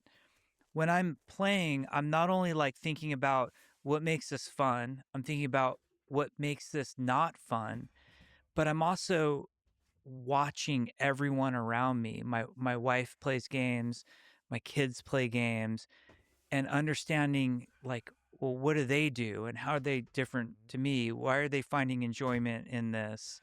Why are they not? What's frustrating? What did they miss? And being raw honest with exactly what you're saying. I mean, I if I were to analyze the kind of gamer I am, why do I enjoy the cow level, and why above that, why do I enjoy loot? Why is loot so fun? Like, what is what is it about opening a chest and getting a bunch of stuff? I mean, that might be like at the core of what I enjoy about gaming. That and walking around a beautiful world with nice music. as a game designer, I'm at best a quack psychologist. You know, we Yes. can motivate you to do some weird things. The two driving motivators are extrinsic and intrinsic, and all of us at different times in our Make some lives, in money our tonight. gaming careers, whatever, we can shift from being intrinsically motivated to being extrinsically motivated. Obviously, loot is a big extrinsic motivation, but even saying that is too simplistic. Like, for example, on the loot boxes of Overwatch, there is a masterfully designed system that was designed by a game designer, not by a business person or whatever, like not a commercial person. But beyond that, we also had a really good team who said the visceral opening of the box, the sound it makes, the graphics, like the way things spill out and animate, all of that is as satisfying as well. And you're trying to, like, there's the lizard brain part of it, of like, how does it, like, I see chest, I know I'm Number gonna, goes it's up. gonna feel good, it's gonna feel good. And then there's the spreadsheety part of it, of what does it have? Is it an upgrade? And I think great game designers know how to tap into both of those things, you know, tap into the intrinsic and extrinsic. There's like when I was studying writing, you would study the elements of fiction, and you know, these are just like basic things like plot and character development and setting and theme and whatever. And there's no like textbook that exists for game design, at least none that has been introduced to me yet. But I think about like elements of fun. What are the things that create fun for players? And they're not the same. Like it really, every human being is different. Like progression is fun, sense of progression, that I'm investing, I'm putting an investment into this game, and then the game is recognizing my investment. That things like leveling, things like the amount of gold you have, those are all investment based. There's mastery, there's just pure raw skill. Creativity is one, and hand in hand with creativity is customization. And some of those can be aesthetic, like look at my customized character, and I have the black curly hair, and I put an earring in my character, and I'm customizing in that way. The other is customizing my build. I'm going to come up with the whirlwind barbarian, and I'm the first to do it. These are all elements of fun that designers can tap into, and in fact are frequently tapping into. But they're never defined anywhere. And I find that players drift. Like, I'm the type of player who's not really loot motivated. I'm more motivated by seeing the content the world has to offer. And often that takes me on a detour of being loot motivated, because there might be a dragon or a demon somewhere that I can't beat without this level of armor and sword. So now I'm loot motivated for some period of time to get back to being content motivated. Or if I'm having trouble defeating a boss, I might have to go back and look at the skills and abilities that my character's using, and I have to go into creativity mode. Oh, he has that one AE where area of effect, where he puts a curse on me, and you know, if I had this counter ability to the curse, I could beat the boss to get the loot, to get to the next boss. These are all cycles that are tapping into all those different elements of fun. And ultimately enjoying and discovering what the world gives you, Yeah. has to offer to you. And you have a lot of hats as a gamer. So you love the RPG, MMORPG world, but you're also a big shooter guy.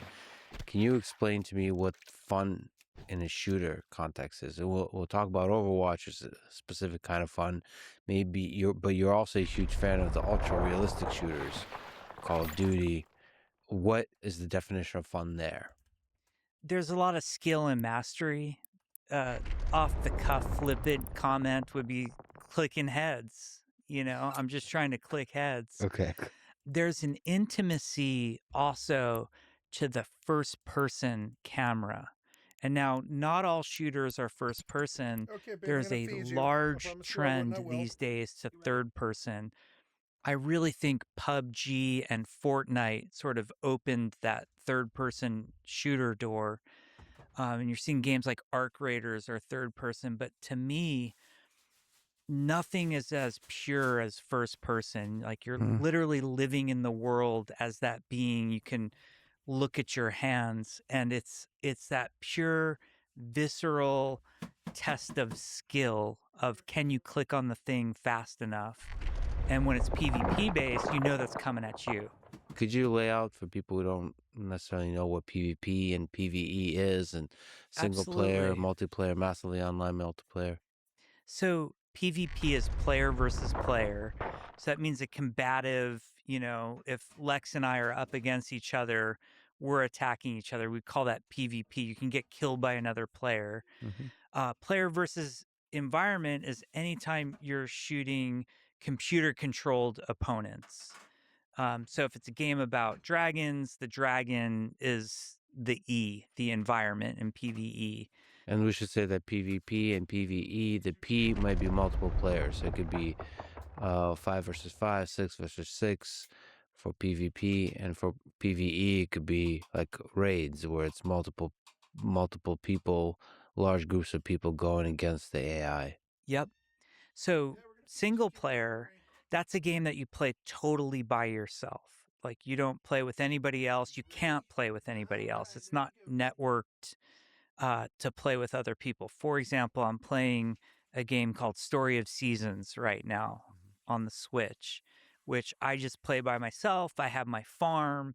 There's a town. I'm meeting people in the town, and no one can come and join me and interact with that. So it's a very controlled experience. Single player games are very difficult, or they can be very difficult and expensive in terms of production to create. Like if you think of a game like Uncharted or Last of Us that's made by Naughty Dog, like those are kind of the preeminent best single player games you could talk about. They're very handcrafted. Every experience is made just for you. One up from that is what I call co-op. And these terms become interchangeable, so I'm using some semantics here. But co-op is any cooperative experience that we can play together, but we're sharing an exact same experience very intentionally. And it's me sharing that experience only with other people that I know. So a great example of a cooperative game, maybe one of the best of all times, was Left 4 Dead, which is a game where you and 3 other people go in and you fight like hordes of zombies and you try to progress through to the end safe room. It's a very cooperative experience. A game like Diablo 4, you can play cooperatively with other people. Now, one up from that is multiplayer. And that's when you're engaging with strangers who are in the same world that you might not have the same cooperative goals as. You might have very opposed goals to them. You might PvP them, or they might just be random strangers that you pass in a town or city and never see again. And then massively multiplayer, which is what the MMO online sort of stands for, massively multiplayer online game. That's when you're breaking into thousands of players. And the world's become really, really big at that point. By the way, we should say that the co-op could be remote connection, but there's also, what would you call that, couch co-op, where you have 2 people. Some games really designed well for the experience of 2 humans sitting together and playing the game together. Yep. Which is a really tricky thing to design for, but if it's done well, it's a really fulfilling experience. Like with a friend, with a loved one, you can like play a game together. And Diablo 4, I should say, is an example of a game that does that really well. They do couch co-op. Like 2 people can play Diablo sitting together, And there's a real intimate experience in that. Couch co it's funny because it actually like predates the couch. Even some of those old arcade games like would have 2 joysticks on them, and then you could play with somebody else. Or there's famous game Gauntlet had 4 joysticks and 4 people playing together. And then anybody who grew up in that early console era, like NES, Sega Genesis was a legendary one. We would sit and we play NHL 93 on the couch, and anybody who lost, you'd lose the controller. And you could play that with up to 4 people playing. Or I remember one of the big games that came out was Mortal Kombat. And we would play Mortal Kombat on the Sega Genesis. And it was the house rules were, whoever lost. So whether you were in your college dorm or just some buddy's apartment and there's 5 people there, you're constantly cycling everybody in and out. But there's just a magic to multiplayer of engaging and sharing in the experience with other people. That's why I've never made a single player game. I have great admiration for them.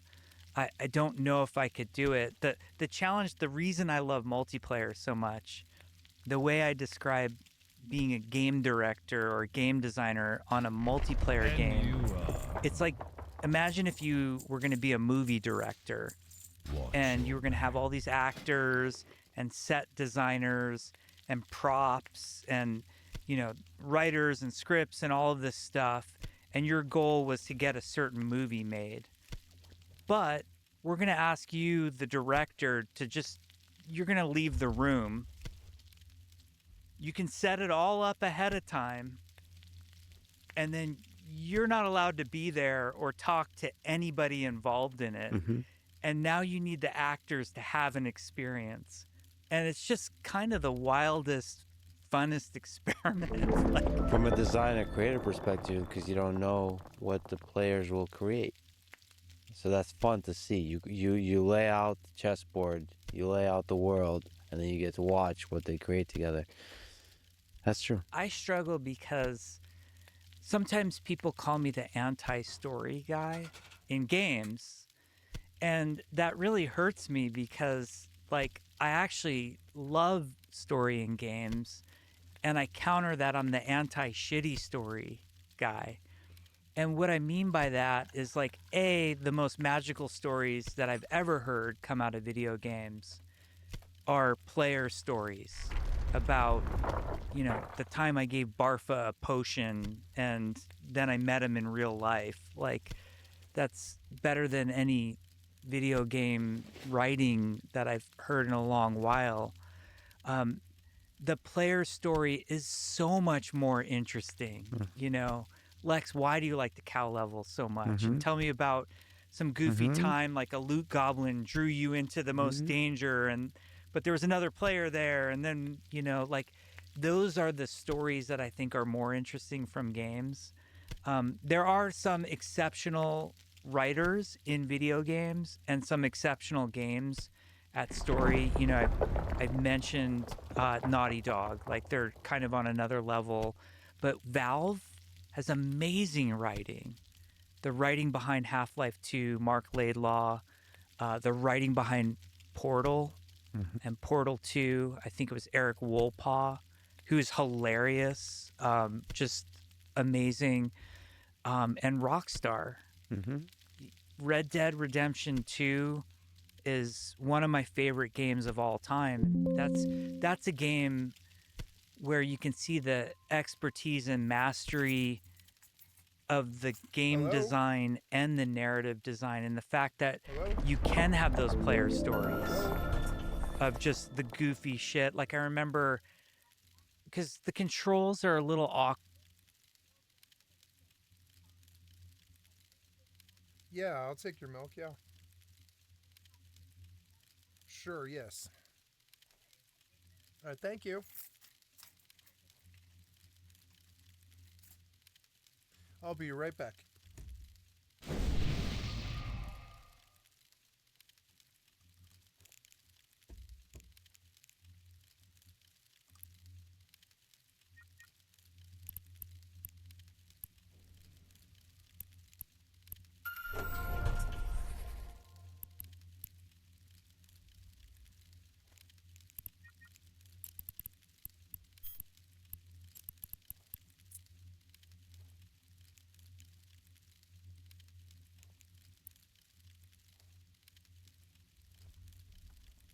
Okay, BRB.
Hi, kitty. Damn, you ate your whole dinner, huh?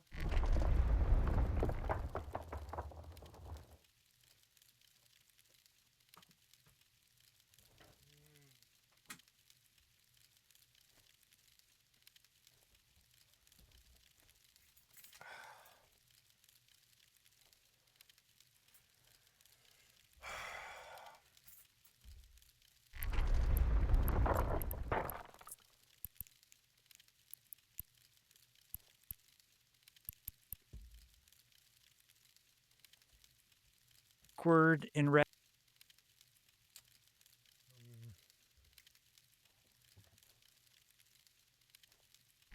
I left the light on there. Here.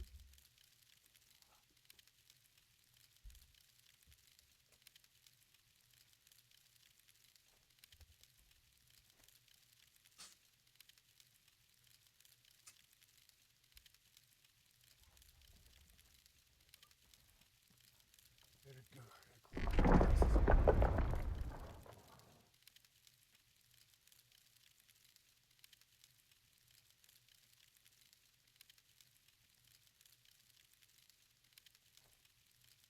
Okay, sorry about that. Red Dead for a PC player who's playing on console. Like I always get confused about like taking out my gun and putting it away and what.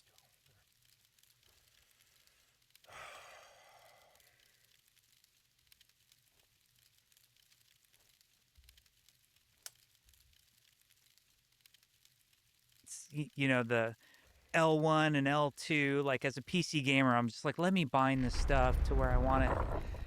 And so like, you know, a guy in town rides by and he's like, howdy partner. And I go to like, give him the Arthur Morgan, you know, hey, what's up back?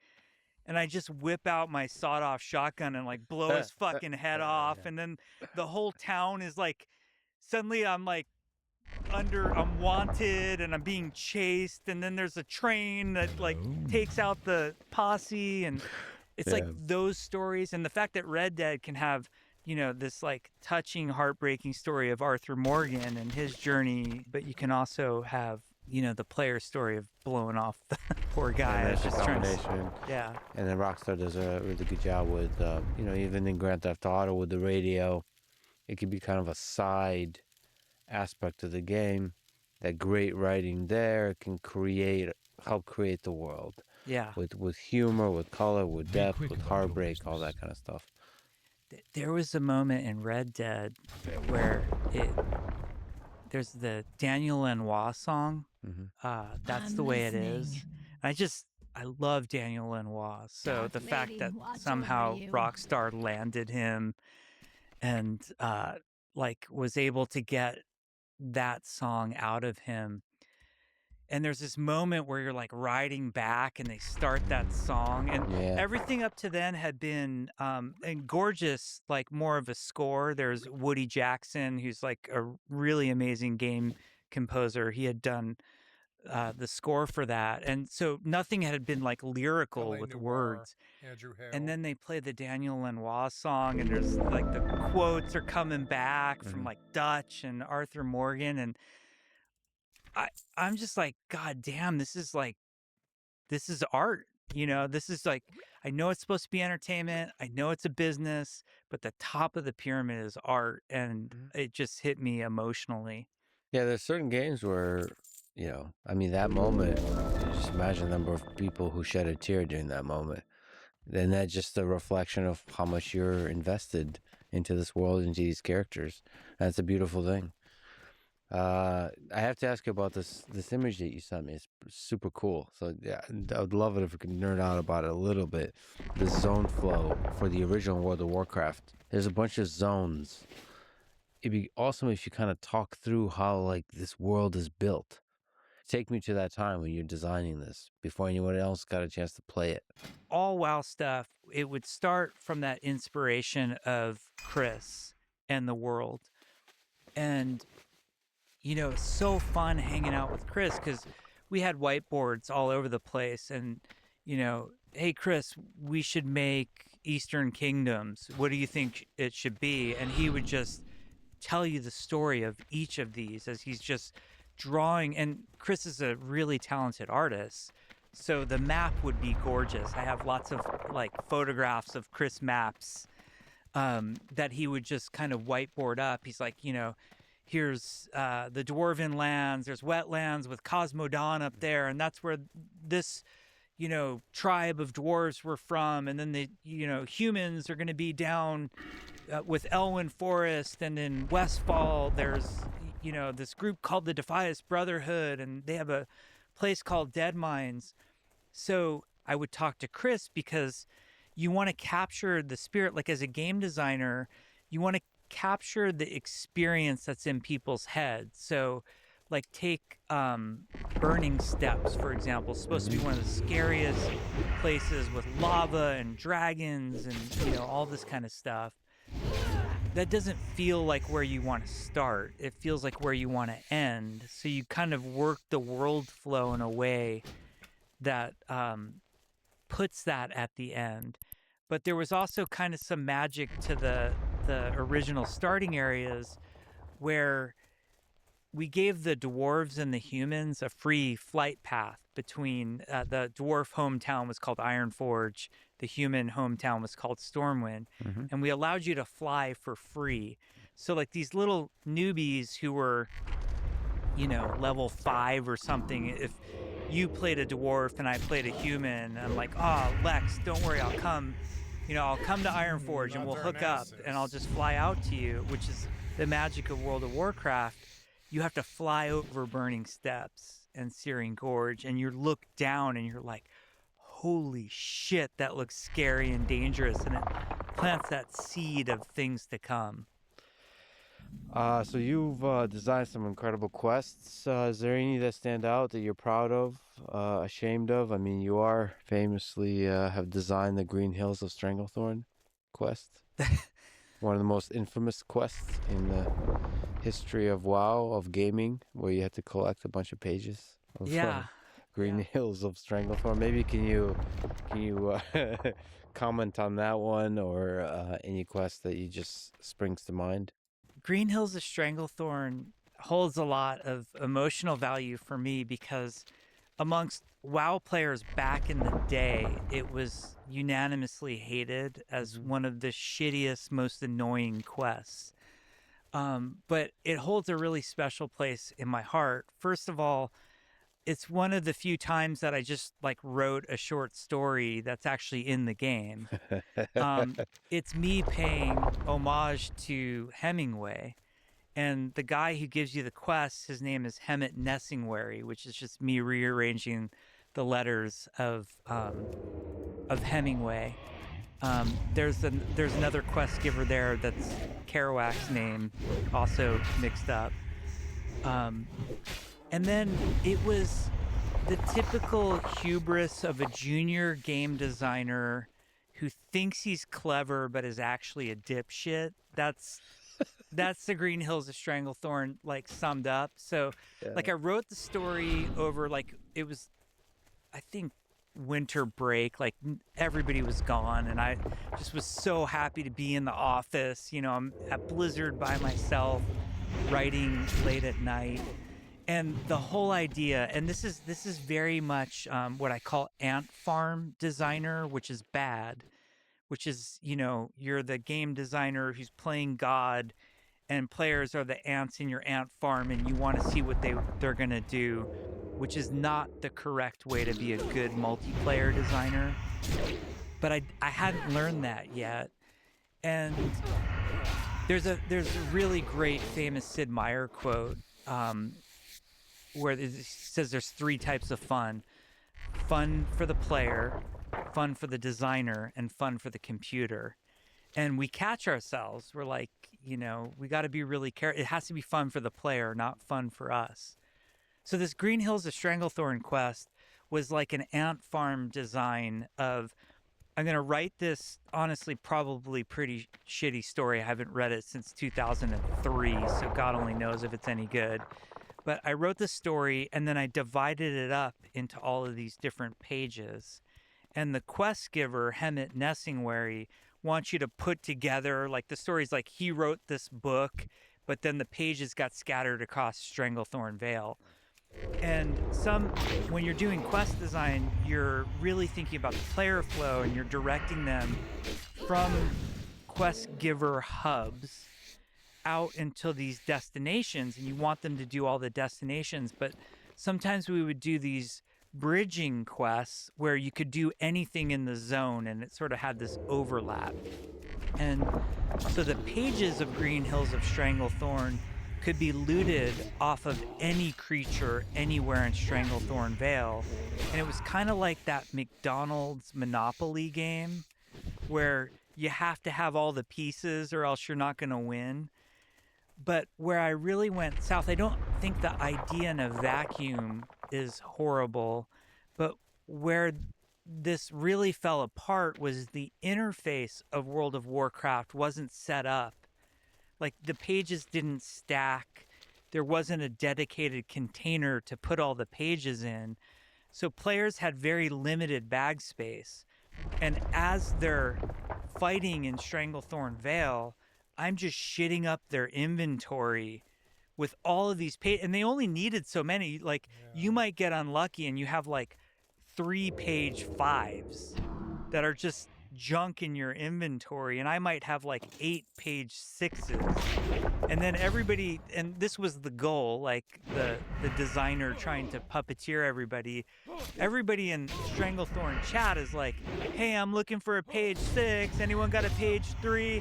And that was like my fantasy as a designer of like, and then they're going to be social and meet each other and players are going to be appreciative for each other. But really all everybody did was just eventually no one did the quest. They just were super annoyed where they went to the auction house. So the quest is famous in that it was so aggravating and annoying.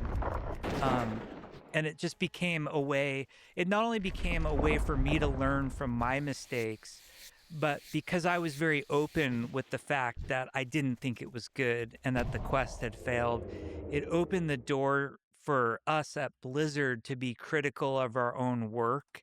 Like it's always easier if you're the first one to go out and say, hey guys, I think I made one of the shittiest quests in the game and here's why. And then it sort of challenged people to make better versions of it. I mean, again, you continue to speak with so much humility, but WoW turned out to be one of the biggest games of all time, both in terms of popularity, how many players play it, revenue, and critical acclaim. And then you rose to become a game director of WoW, So the dragon helping spawns release here, and it could kill Wrath me. of the Lich King, I need which to by many go is away. considered to be the greatest expansion. I mean, there's a million questions I can ask here, but maybe this is also a good place to ask about the famous Blizzard polish.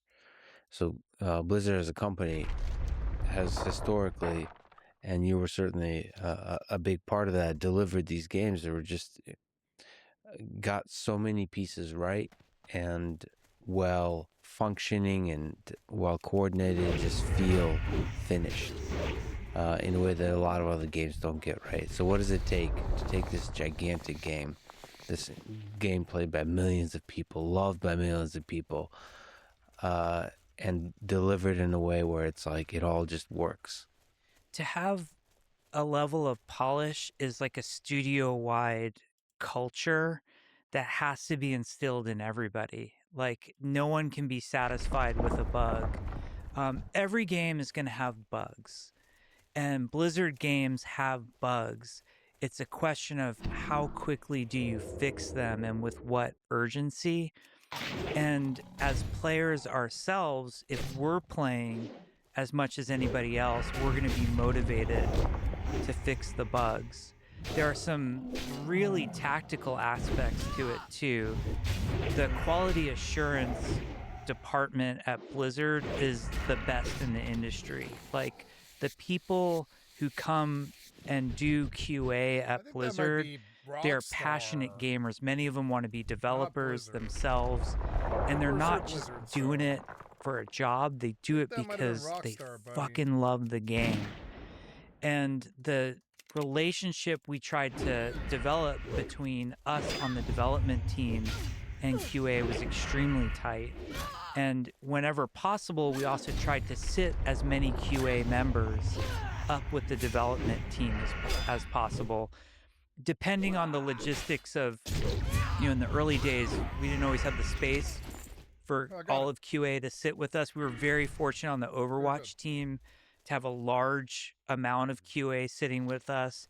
And then developing that relationship, in the early days, there were these fears of like, well, QA can't talk to the developers, and trying to shatter that because some of our QA members knew the game so inside out, you would just say to them like, hey, dude, just message me anytime. Here's my home number. Like, call me if there's a bug. If you think we're going to get raked over the coals on this, you got to speak up. I don't care what the chain of command is. Like, we got to fix this thing. So QA was amazing. I mean, so can you speak to QA, quality assurance, at the peak of the craft? What does it entail? Like, you're basically experiencing the game and trying to figure out on a particular slices of that experience that can be improved. Yeah, people simplify the role by just, these guys just get to play games all day and then like let us know if there's a bug. They are so systematic in the way they test stuff. They come up with these plans that are actually amazing of like who's going to test what. There's a lot of regression testing that goes on. Within QA, there will also be compatibility testing. The Blizzard compatibility department was amazing. Like, they had every card, every machine, every configuration, and they would roll through to make sure there wasn't some quirk that was going to come up on some video card or some motherboard that you weren't expecting. But it was all very systematic. It wasn't just Wild West, let's play the game.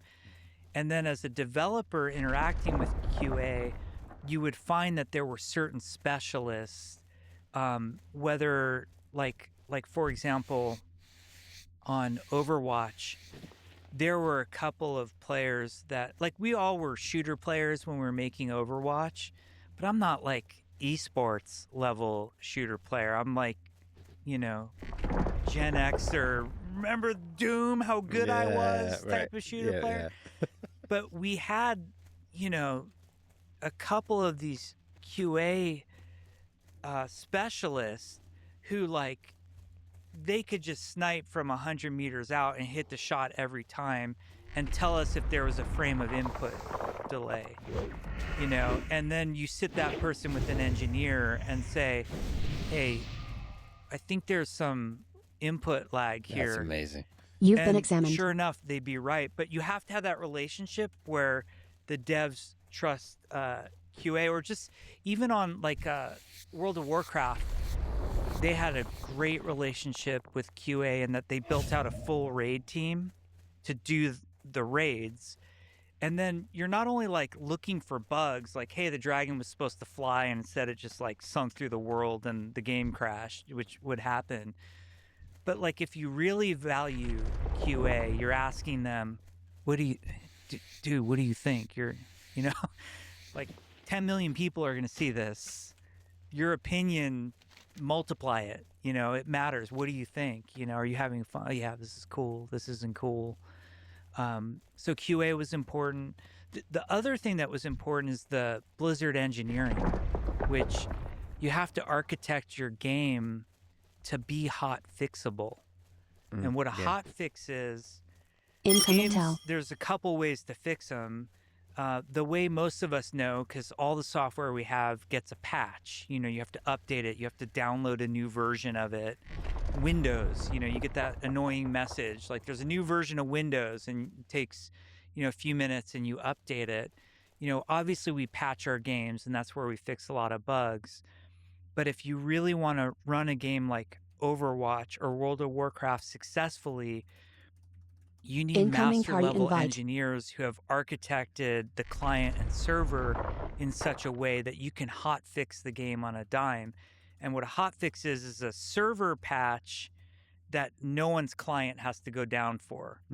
It's because you're dealing with a huge number of players and you discover an issue and you want to respond to that issue really quickly. Yeah, there's emergency issues like something's crashing. Like the worst case scenario is anytime the server's crashing. Or in Overwatch, like a really catastrophic bug would be something where you have to disable a hero. Like someone found an exploit and you have to disable a hero from the lineup. You want to turn around that hot fix, if you can, in half an hour, get that hero back live. You might have somebody who only plays that hero, and the only reason they're going to play Overwatch is because that hero is active. You don't want to wait for patches, and you want to hot fix as fast as you can. And then also to improve the game quickly. To just even subtle stuff. Players feel it. Like that's where there's this idea of like the love and the craftsmanship of the developer that you can feel.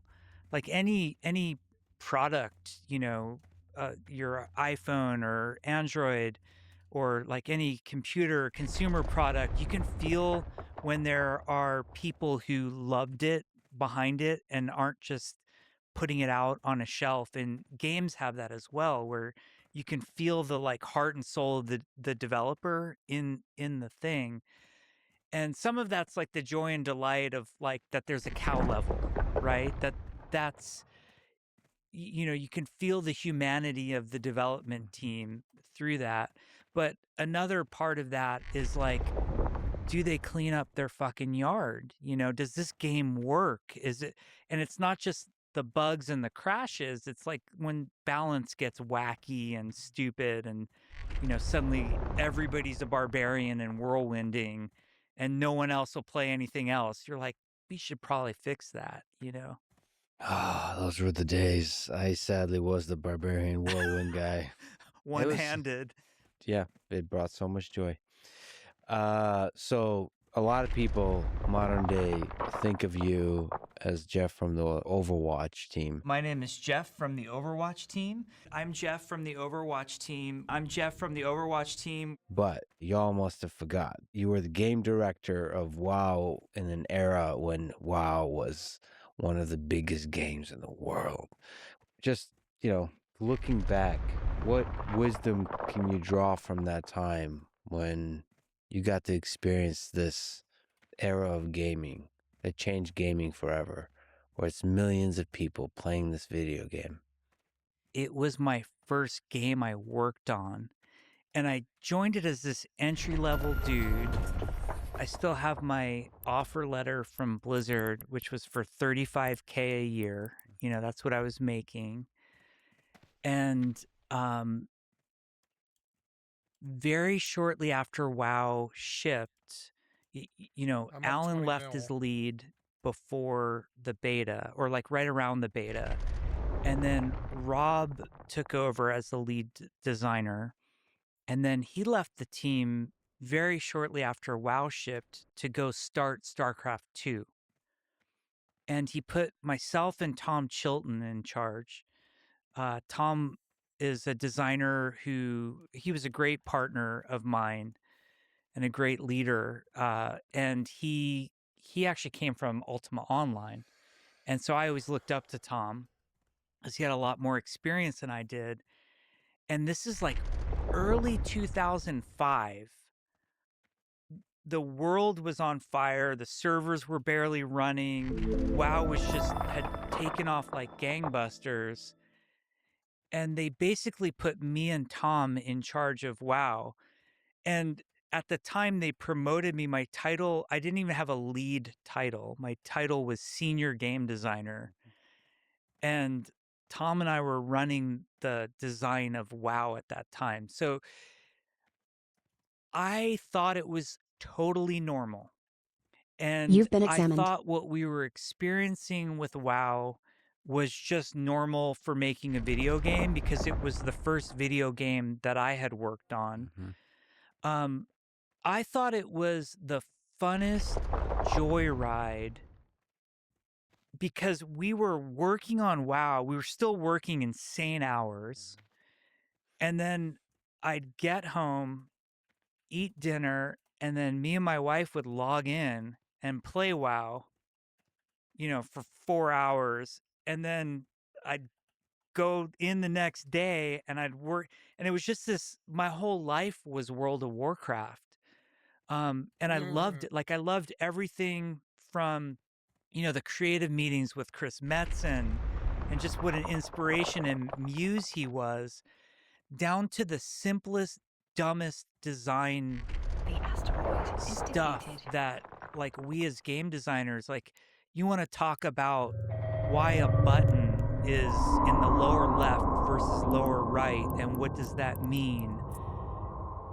That's like 2 hours of discussion. And is there a better way? Like the 10,000 minutia problems were thrilling to me. And then also the big disasters, like I had, in the early days of WoW, we didn't really have all the processes in place for like how to deal with being a successful online game. And I literally had GMs, like game masters. These are customer support guys, calling my home phone at 3 a.m. Like I remember this one time there was some faction token in Stranglethorn Vale, and they figured out a way to exploit it. And this GM calls me panicked. It's 3 a.m. He's like, I'm just spawning, what did we call them? Guardians of Blizzard. They were these giant infernals that we just made that instantly death touched anything. We used to have them when we were in the beta, like off in the distance of places players weren't supposed to get in case they cheated their way there. And this GM is just spawning them all over Stranglethorn Vale because he's worried because the players are exploiting. And it's like 3 a.m. and I'm talking in hushed tones because my wife is sleeping right next to the bed. I'm doing this because it was actually like before the cell phone days when I actually had a landline. But that's just how, and I loved it. I loved the thrill of those big moments, the minutia. And I felt like through the running WoW Live, which was me and Tom together with an amazing team, we kind of learned how to be the WoW team. And putting WoW in a box and shipping it was like only chapter 1 in a 12-chapter book, essentially. And that first, how to run the game, how to patch it, what type of content, how to deal with emergencies, what should our customer support be like? I mean, we would debate, should we have a launcher or not? You know, in the early days, the only reason the launcher existed in WoW was to run anti-cheat on your machine. And we had a moment where we figured out how to put that into the game and out of the I'm gonna launcher. cook something. I'll be right And it back. was the first time I ever really had an in-depth conversation with Mike Morheim. He's like, you got to bring the launcher back, guys. And we're like, why? He's like, there's no better way for us to talk to our players. And I remember trying to hide the launcher. And to this day, Mike was right. Like, that launcher turned out to be the best thing we ever had. That's essentially what BattleNet has morphed into these days. But all those decisions, and when it came time to make Burning Crusade, you know, at that point, Tom and I were leads. We were full. They had actually promoted us. There were two big exoduses of groups that quit Blizzard. They were disenfranchised. If you can believe it, like, we just shipped World of Warcraft, and this whole group just walked out the door. I was actually sitting, my desk faced Morheim's office, and I watched them all go in and quit. And they were the group that formed Carbine, which made the game WildStar. Ended up taking them 10 years to make. And they were just really unhappy with World of Warcraft, and they were unhappy with, I don't know what they were unhappy with. They were unhappy enough to walk out the door right after we had shipped WoW. That's incredible. But what is it? Just because they put their heart and soul in the game and they maybe get exhausted in a certain kind of way? Yeah, and I don't want to, it's not fair of me to speak on their behalf. I think they were promised some compensation that they didn't immediately see. I don't know if the game, like, here's the weird part when you make a game. Asteroid is depleted. When you come up with the idea and you start pitching it to people, that's the best the game is ever going to be. And then you work on it, like, you know, games I've worked on take 5 years. You know, Overwatch was 2.5, 3 years. Every day you get close to ship, the imagination of the ideal game gets farther and farther from the reality, and you're always shipping this, like, greatly sacrificed thing that nowhere Finally, we know where nowhere Alldayerrydaybaby is near being mat- held. The camp in question is not too far from here, and hopefully they will not be as well prepared as they were when they captured us the first time.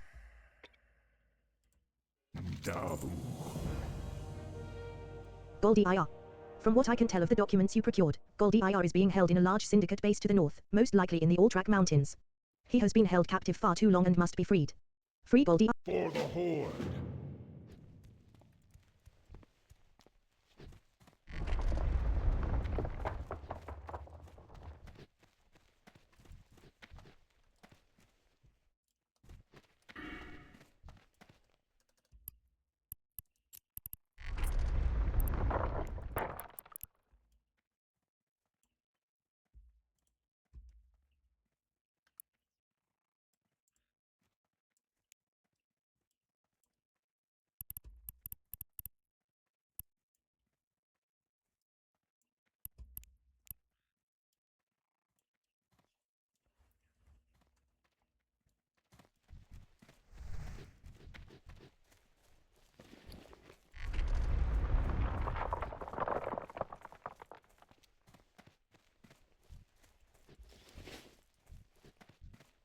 Be quick about your business.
The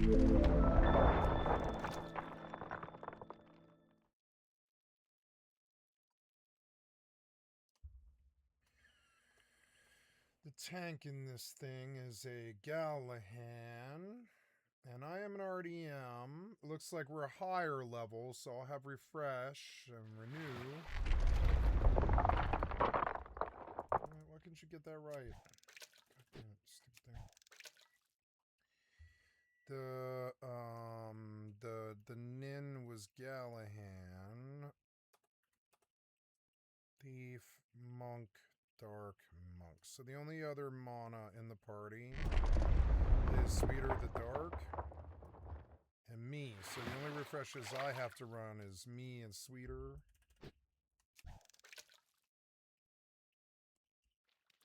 I wish this was bigger. I thought I made the frames bigger, but I guess not. I don't know.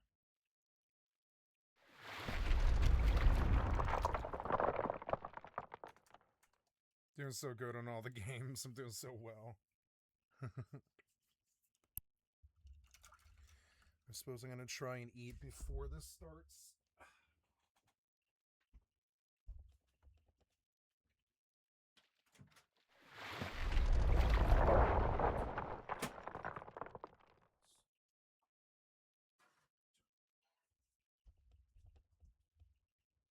Okay, paper towel, corn ribs, and falafel.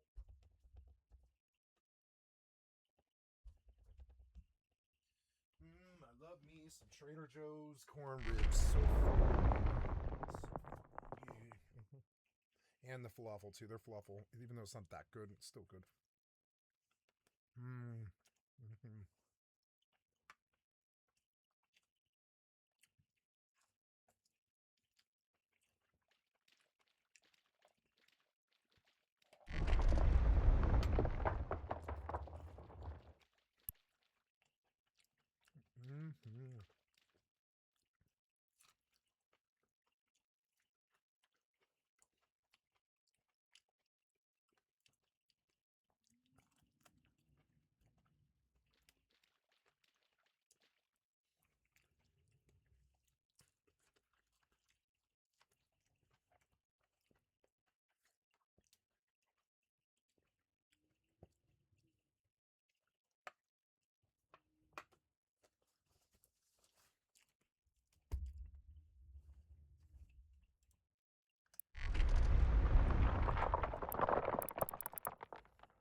I made 30 million.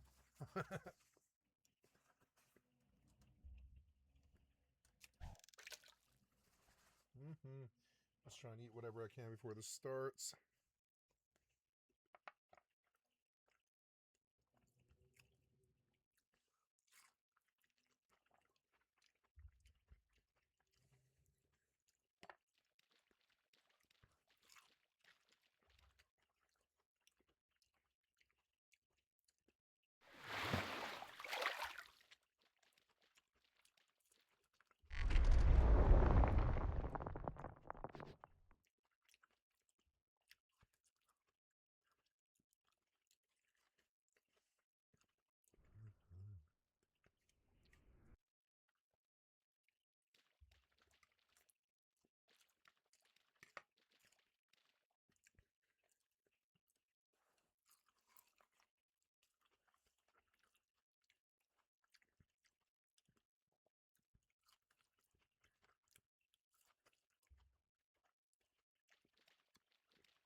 Oops. Oh, damn it, I miscast. Oops.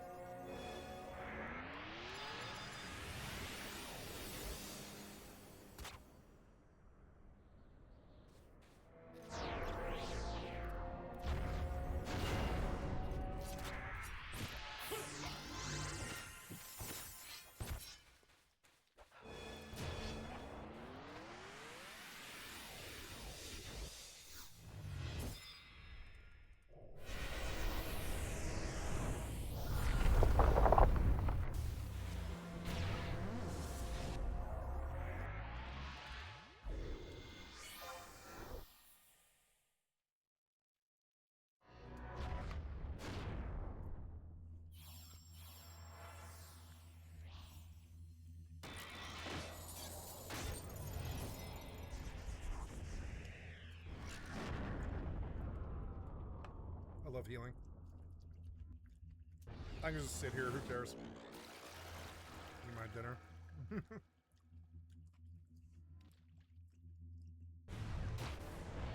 for somebody to get hurt.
Man, I can't stick anything, it's so annoying.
I love watching them fight and just guarding over them, making sure nobody dies.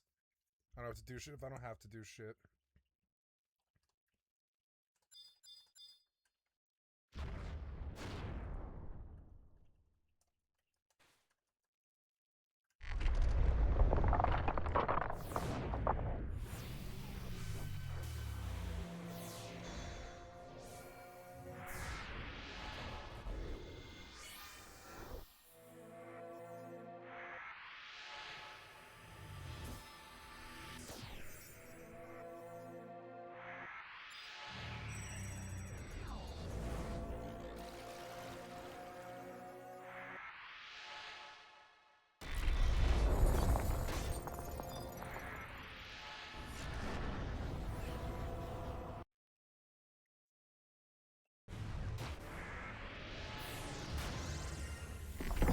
The asteroid is depleted.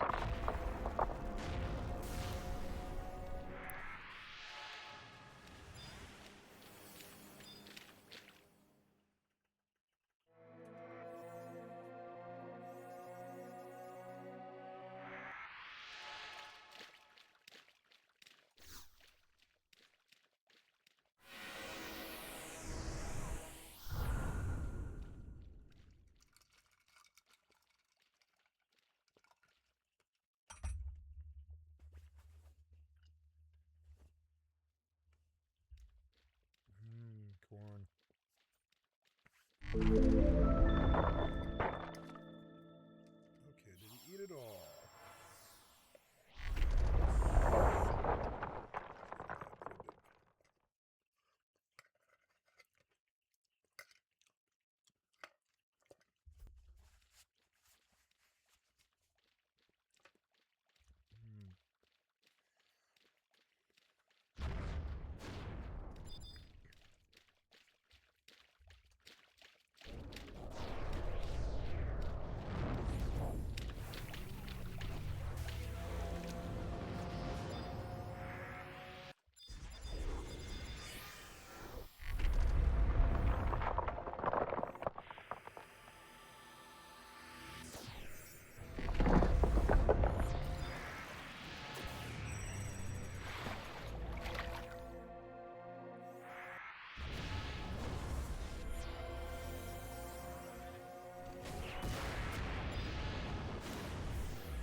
Damn, I made it to 40 mil. And we're still out here, which is awesome. So...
headphones are dying. Just switch out.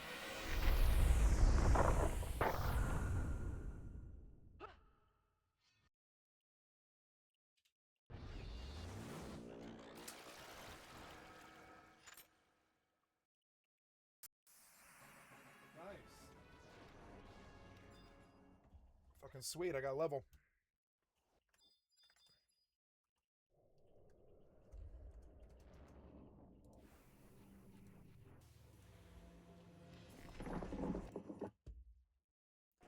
I've never had problems with these wireless headphones, but I do with the iPods. They constantly disconnect weird.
fucking spider is so annoying. Die.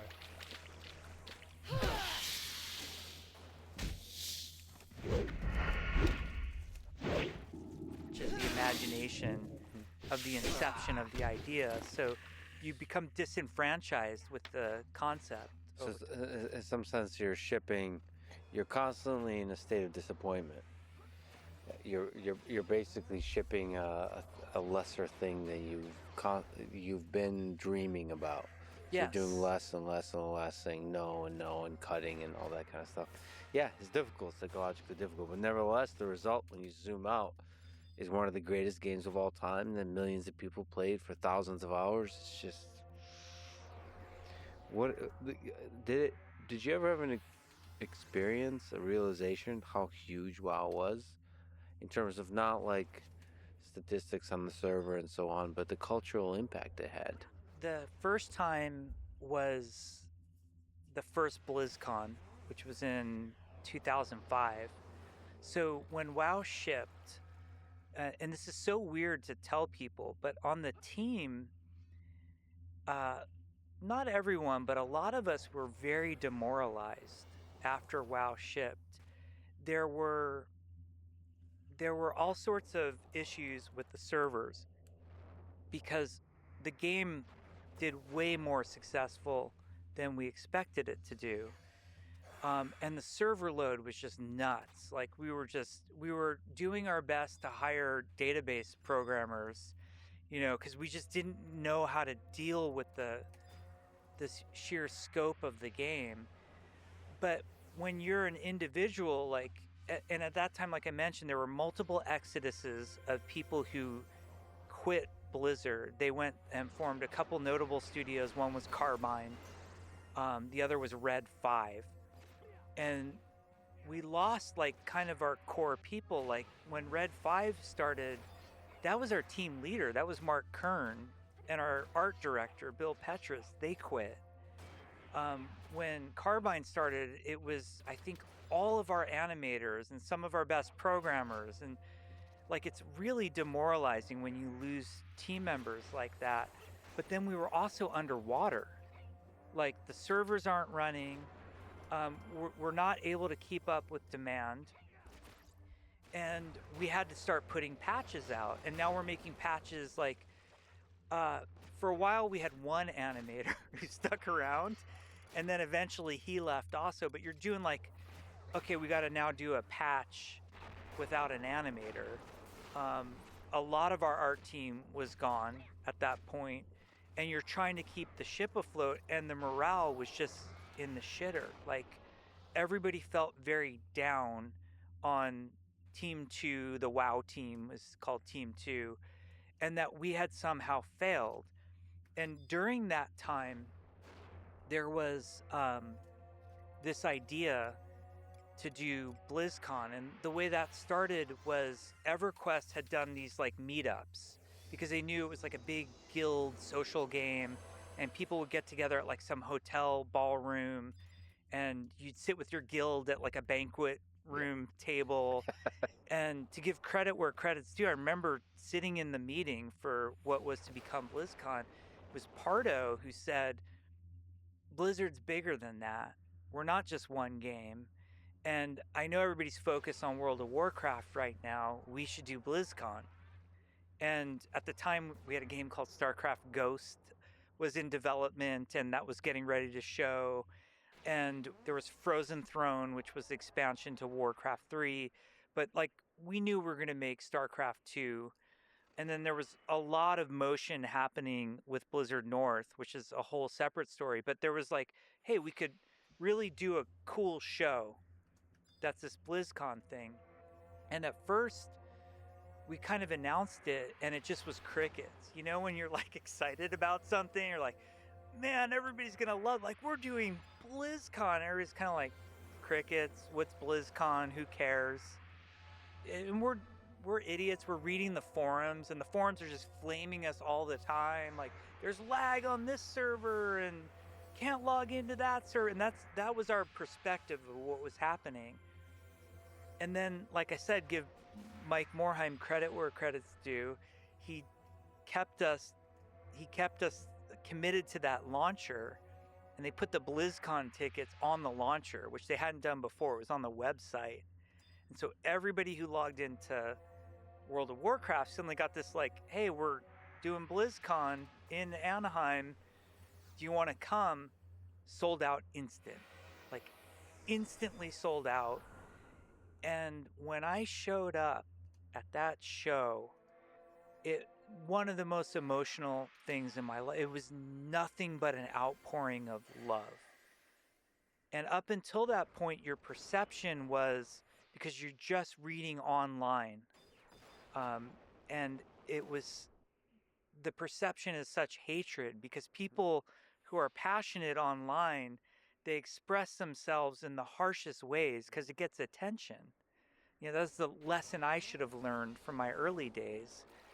And it's such an unfortunate thing because then you met these people in person and they loved World of Warcraft. And all they wanted to do was talk about World of Warcraft and hear about what was coming next and be around other people who loved World of Warcraft. And It's incredible. It's a fascinating thing to me about human nature, and it's absolutely true.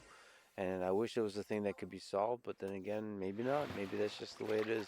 But in person, all of the people that are passionate about a particular topic, and whatever that topic is, it could be games, it could be conferences, technical conferences, they're all mostly full of love. And just the way they talk about stuff, they nerd out. Even the disagreements are drenched in this respect and appreciation and love for the game, for the topic.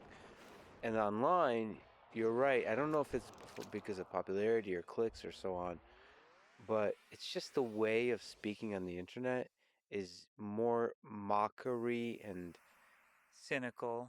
If you say, I love this thing, here's an apple, I love apples, I love bananas, I love fruit, like, I love X, whatever, you just get made fun of. Yeah. And then, so what the lesson you learn from that is, well, I'm just not going to speak up when I love something. I'm going to instead speak up when maybe how much I hate another thing that's similar to it, or maybe join in when we're making fun of a particular quirky thing about, don't you hate it when bananas are too ripe or too, versus like not calling out the elephant in the room is, we're all gathered here today because we love the thing. Yeah. It's interesting. It's an aspect of the internet that I think is jarring to a lot of people, depending on the game. But if you go to Discord or Reddit or so on, in the communities that love a particular video game, if you're not used to it, and I don't often go, so when I go, it's like, wow, there's a lot of like pretty intense kind of mockery and derision and so on. But you get used to it pretty quick and you understand it. I wish there was more love.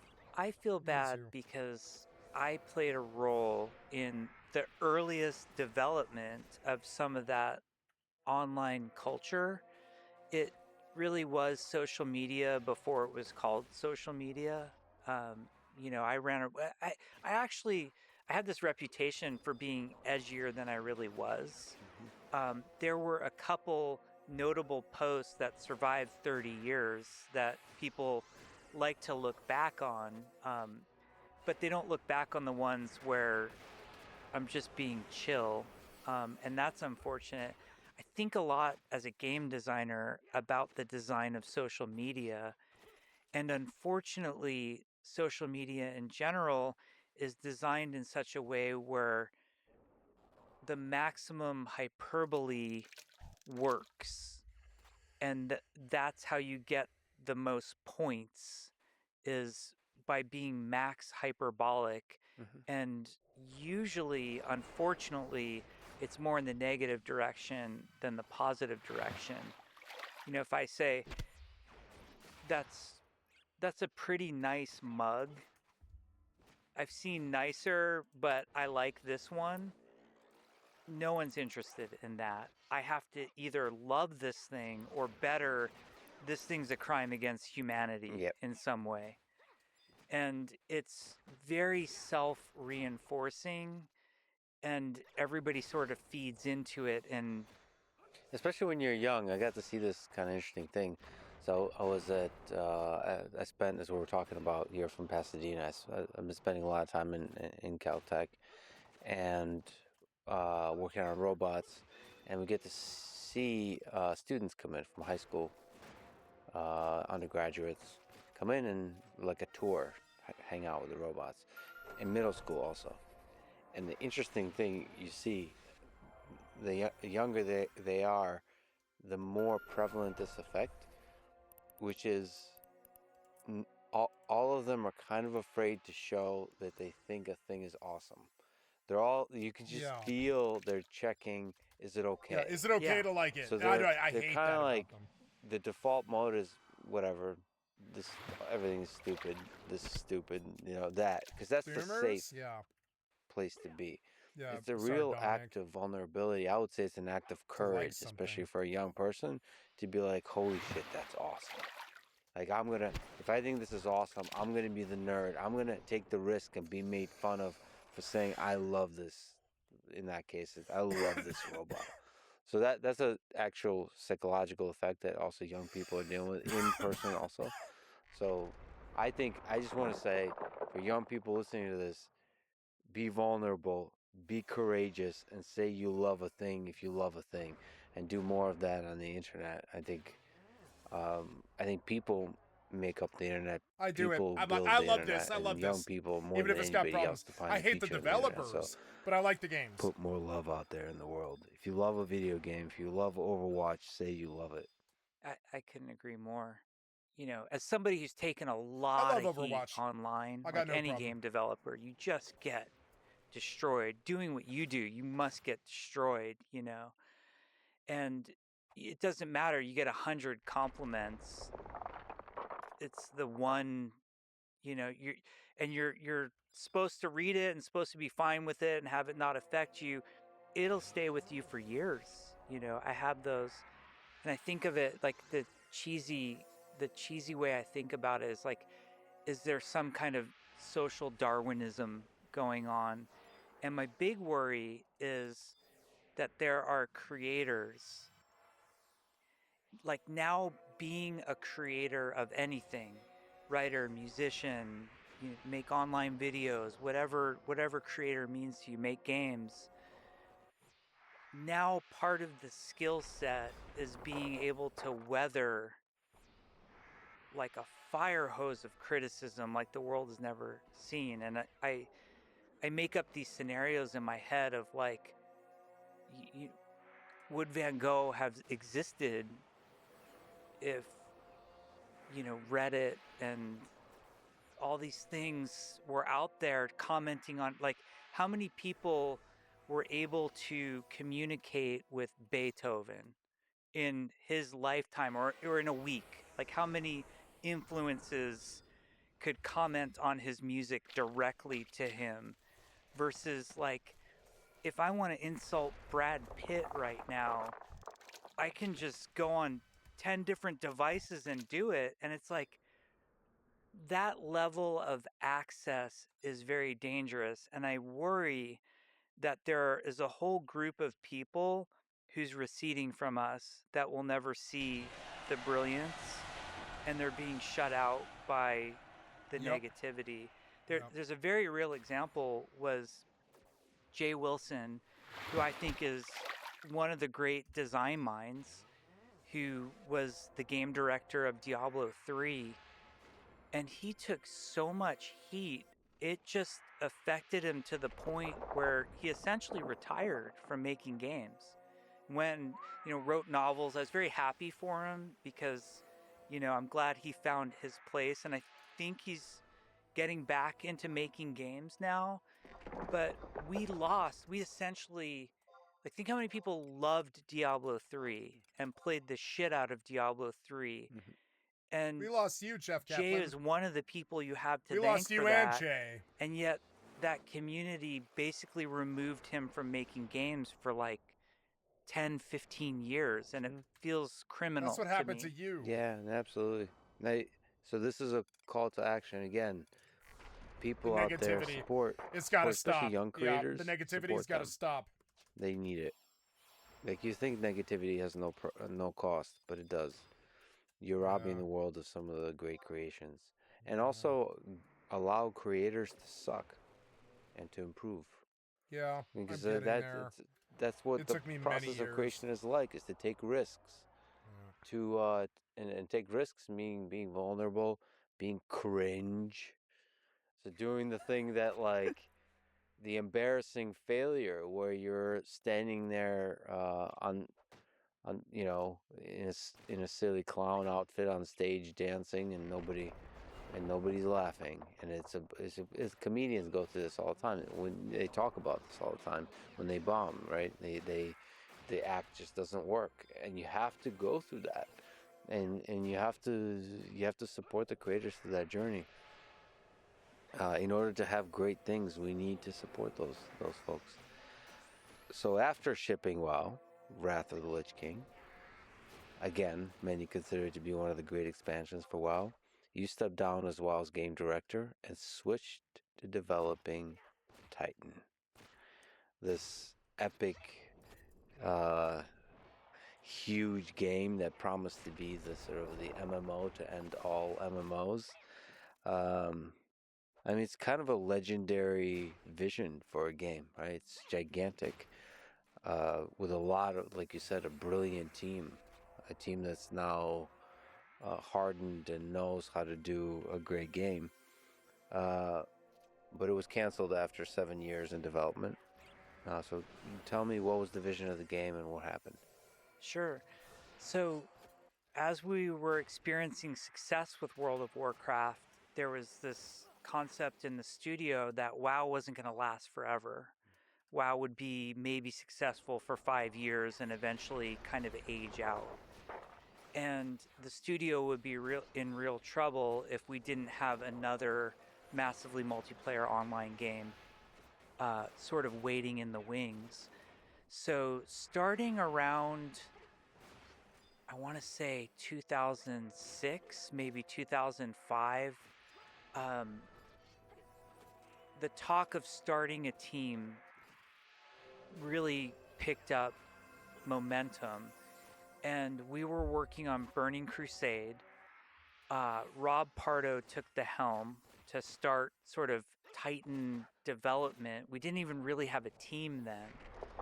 And I remember being like embroiled in Burning Crusade and going to Titan meetings, and Rob pulled a group, from kind of across the company, and we started talking about what this next MMO could be and when it would get going. And eventually it started in earnest, like real development around 2007. The first team members joined. And it was a real ambitious project, including like building a new engine from scratch. I think maybe the first team member was a guy named John LaFleur, who was just a stellar game programmer. And the engine, which ultimately failed for Titan, ended up becoming the engine for Overwatch, which is a great success story for him.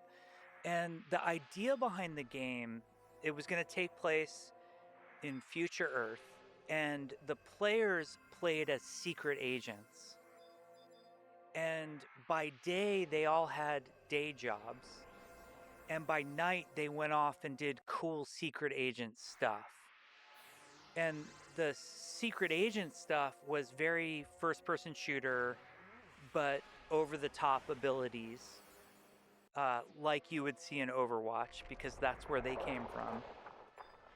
And the by day stuff, we were going to let you run businesses. We took a lot of influence from games like Animal Crossing, Harvest Moon, The Sims. We had a brilliant game designer and game director named Matt Brown, who was the creative director on The Sims. He came over. And so we had this vision that there was going to be all this like daytime business house stuff. You could build a house, you could live in a neighborhood, and beyond that, there was also a vision on the technical side, game design and technical side, that unlike World of Warcraft, which the modern day term for is that it's sharded. So meaning people play on different realms or servers. And a I WoW sharded. server, I haven't been on that team in a very long time, but back in the day you might have 5,000 people on a WoW server before they'd have to spin up another WoW server. The big idea behind Titan is that everybody would play on one server. It was a one server, one world game. And the world was massive. It was going to take place They ended up with in Overwatch. future Earth. And we were literally building, like, we had what we called Bay City, which was San Francisco. We had, Hollywood. And then we had to build all of California between that. And we also wanted to build like Cairo and London. And there's this realization of like, how do we connect all of these? The game had driving in it, like full blown like GTA style driving. It was such a gargantuan, huge undertaking with a brand new engine, a brand new team, a brand new IP, intellectual property, setting, which we really wrestled over. Like the amount that the IP just, trying to figure out, like, are there aliens or not aliens? Like all that sounds kind of dumb and fun, but when you're building a game, like especially world building, you have to have rules. That's what makes world building work, is that like this exists in this world and this doesn't. And why? It's like, because someone said so, and just the way it needs to be. But that development started in 2007, kind of as ideation, brainstorming, early work. Really got going in late 2007, and then I had to ship Wrath of the Lich King, and it was, we had we always did a champagne toast. I still remember it because it was election day. I think it was like election day and my birthday and the day Obama got elected. And then I left the WoW team on that day. It was like memorable in all those ways. And then I joined the Titan team. And that game, we went on, like the fast forward part of that is we shut it down in 2013. That was one of the most painful development processes that I've ever been a part of. And probably deep into 2009, I knew that the game in its current form could never ship and would never exist. And by 2010, like after numerous times trying to convince the powers that be that like this game is not going to happen, it's in trouble. I remember going to Mike Morheim in 2010, and like you're going to the CEO of, at that time Blizzard was a big company, and I'm like, you got to shut us down. We're just going to burn money. What was your intuition about why? So, like, from my understanding, there was a few issues. So one was such a gigantic world, which, by the way, is a beautiful dream. It's kind of universe simulator, because I love every game you mentioned there is great. I empathize with the dream. I would love to play that game. But one of the issues, as I understand, was it was unclear what, like, the quest flow is. Like, what are you supposed to really do in this game? What's the thing that connects all of the pieces together? So it was a multifaceted failure for many reasons. Ultimately, the failure of Titan lies with leadership, team leadership, myself included. Like, there's just no getting around that. And then on top of that, like a lot of games you can point to as being like an engineering failure, like the servers didn't work, or like an art failure, like no one responded to the look of the game, or design failure, like it's just not fun or it's tuned poorly. We failed on art, engineering, and design. And I'm cautious about calling out art because some of the best art ever made at Blizzard was made for Titan. my criticism isn't of the art that was created. My criticism is that we never had any art cohesion. So the art looked like it could have come from 10 different games. And we should say it cost $83 million across those years. So, large team doing a lot of stuff, but not converging towards a game that can actually ship. Correct. As like a game designer, I use semantics a lot, and I like to define my semantics so people know where I'm coming from. Talking about ideas versus vision for a second. Ideas are easy. Ideas, I can have 10 in 10 seconds. Let's make a 2D platformer about a mouse, whatever. Like you can, I want a secret agent by day is, doing all this cool shooting stuff. By night is running a flower shop. Ideas are just infinite. At least on creative teams, you have no shortage of ideas. What I call vision is the ability to not only take a great idea, but shepherd it into existence. And you're doing that through inspiration, first and foremost. If you need a team to make it, you need a team to believe in the vision of the idea. And then there also has to be a technological plan for the idea. There has to be a design plan. There has to be an art style for the plan.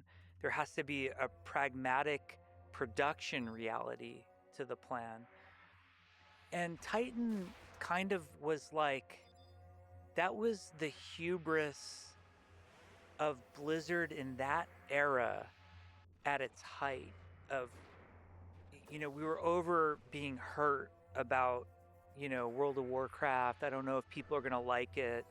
And we were now in the era of like, we made World of Warcraft. We can do no wrong. This next thing is going to be the best ever. And there was also a lot of what I call anticipatory hiring, or like there's opportunity hiring, and then there's also anticipatory hiring. I have the exact opposite hiring philosophy.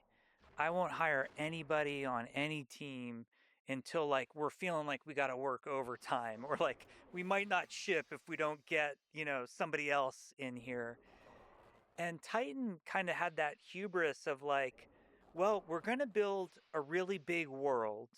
We don't know the story of the world yet. We don't really have it mapped out what it should be like. We don't have the art style really defined. We don't know technically how we're going to make the art or what the constraints of it are, but we know we're going to build a really big world. So let's just start hiring environmental artists. And like in 1 year, we would hire like 70 environmental artists from all over the world. We're getting visas and like the top tier talent, because at the height of World of Warcraft, and nobody knew the team that they were coming on. It was Blizzard's next MMO, top secret, and they, their first day at work, like some, poor guy from Belgium just shows up, and he's at his first day at work, and he's like, "Oh, are we making World of StarCraft? Is that?" And they're like, "No, dude, let me show you it." And he's like, "What is this game?" We were in that world, and we hired way too many people. The right way to incubate a video game is you have the smallest group possible, and you try to get the idea across with whatever technology you can get your hands on, using other engines, using art from whatever. You prove out that idea, and once you know what you're doing, then you expand the team. The cliche of idle hands is the devil's work, or whatever. You have these like brilliant team, huge, and we don't have a roadmap for what we're making or how we're going to make it. And now you're having to deal with all these people. Like they're coming into your office. You're trying to figure out, what is the quest flow? How do I design the quest system for Titan? How can we prototype it? And we're like, oh, this prop artist over here is running out of stuff to do. What props should he make? Should he work on Chinatown or the Hollywood set, and you're just making up busy work. The engine didn't work. When we would run playtests on Titan, we would have to tell the team stop checking in because it slows us down.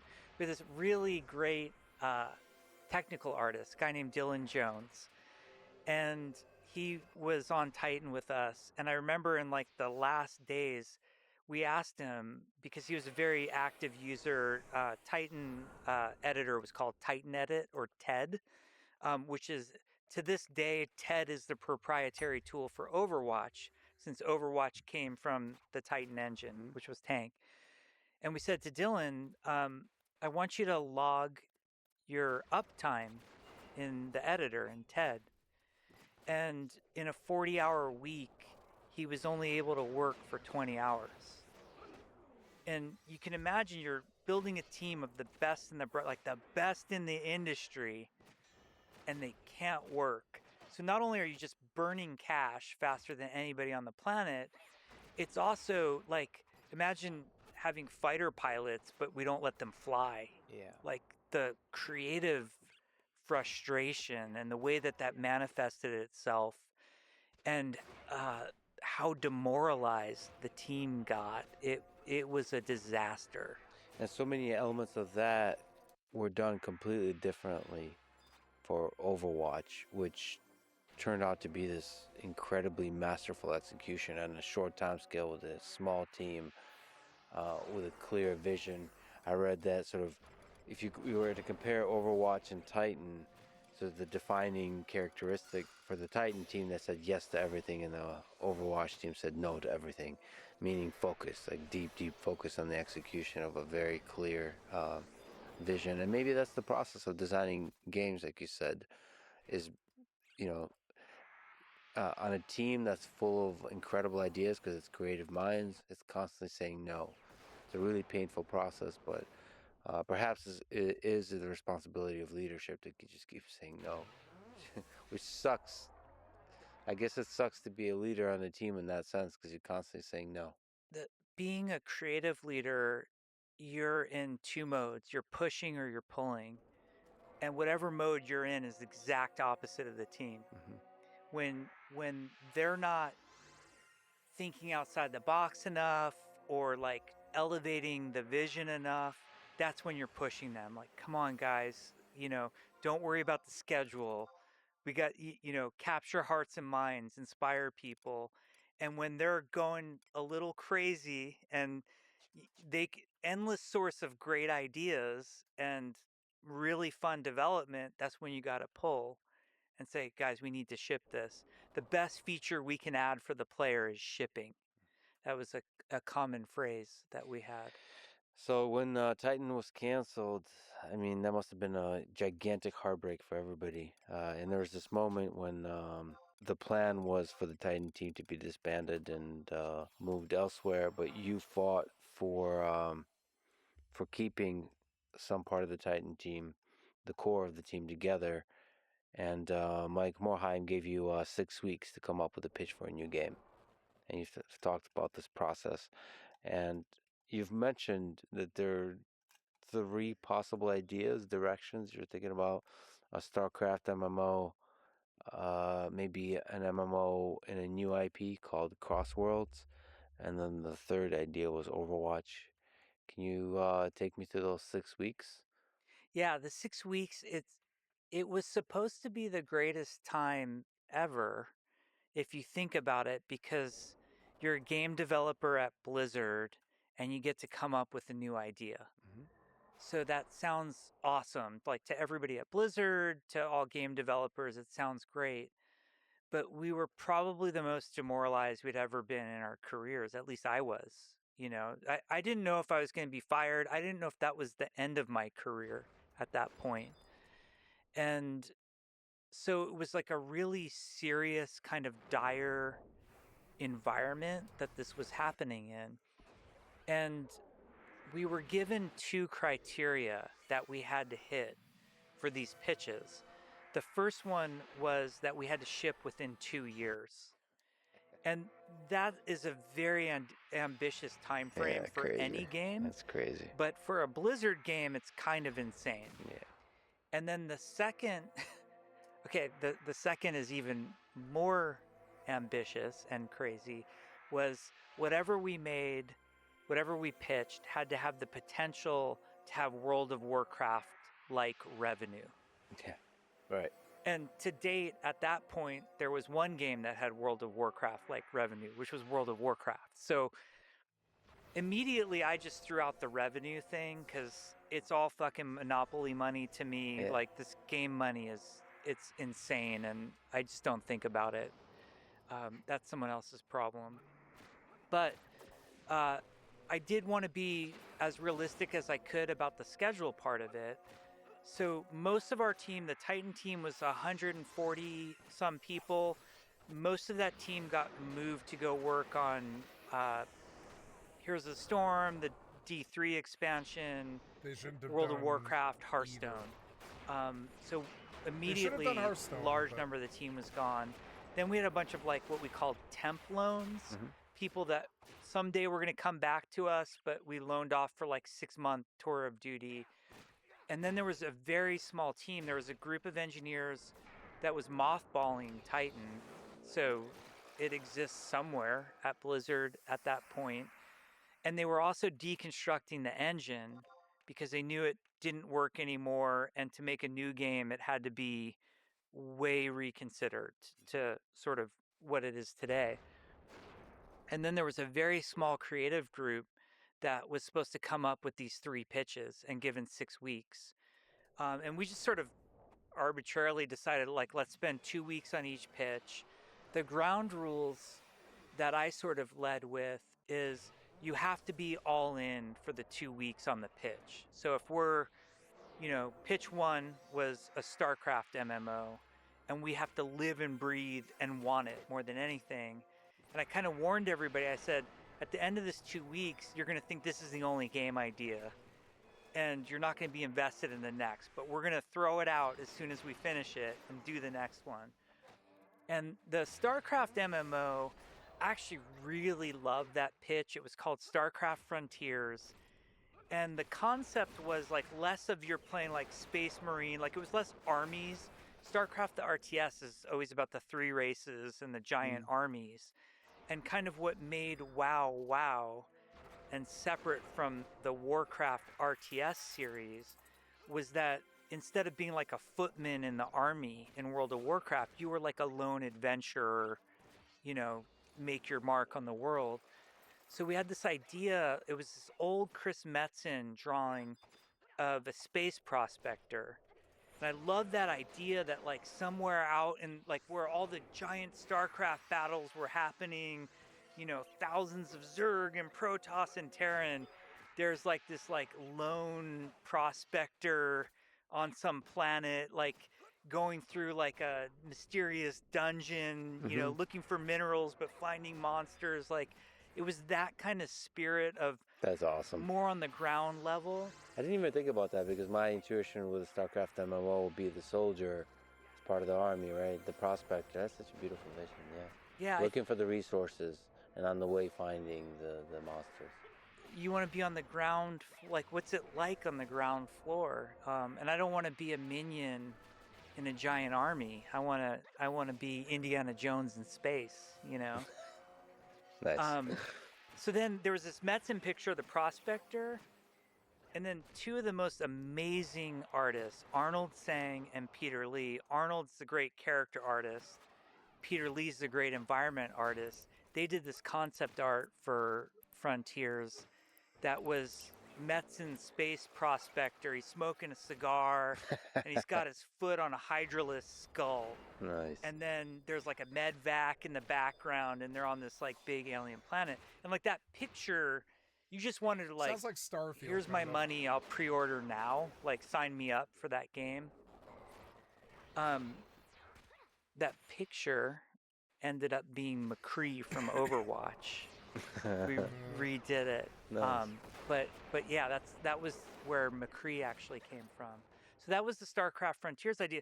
we went all in on the design. We had a world design, we had class design, like how the classes would work, what progression. Something he won't mention is that Jesse McCree, the person that they named that character after, was a developer at Blizzard who was the worst guy who cubicle crawled, and supposedly he caused a suicide, if I recall. He was a terrible sex pest rapist dude, and they don't talk about that because it's harmful to Blizzard.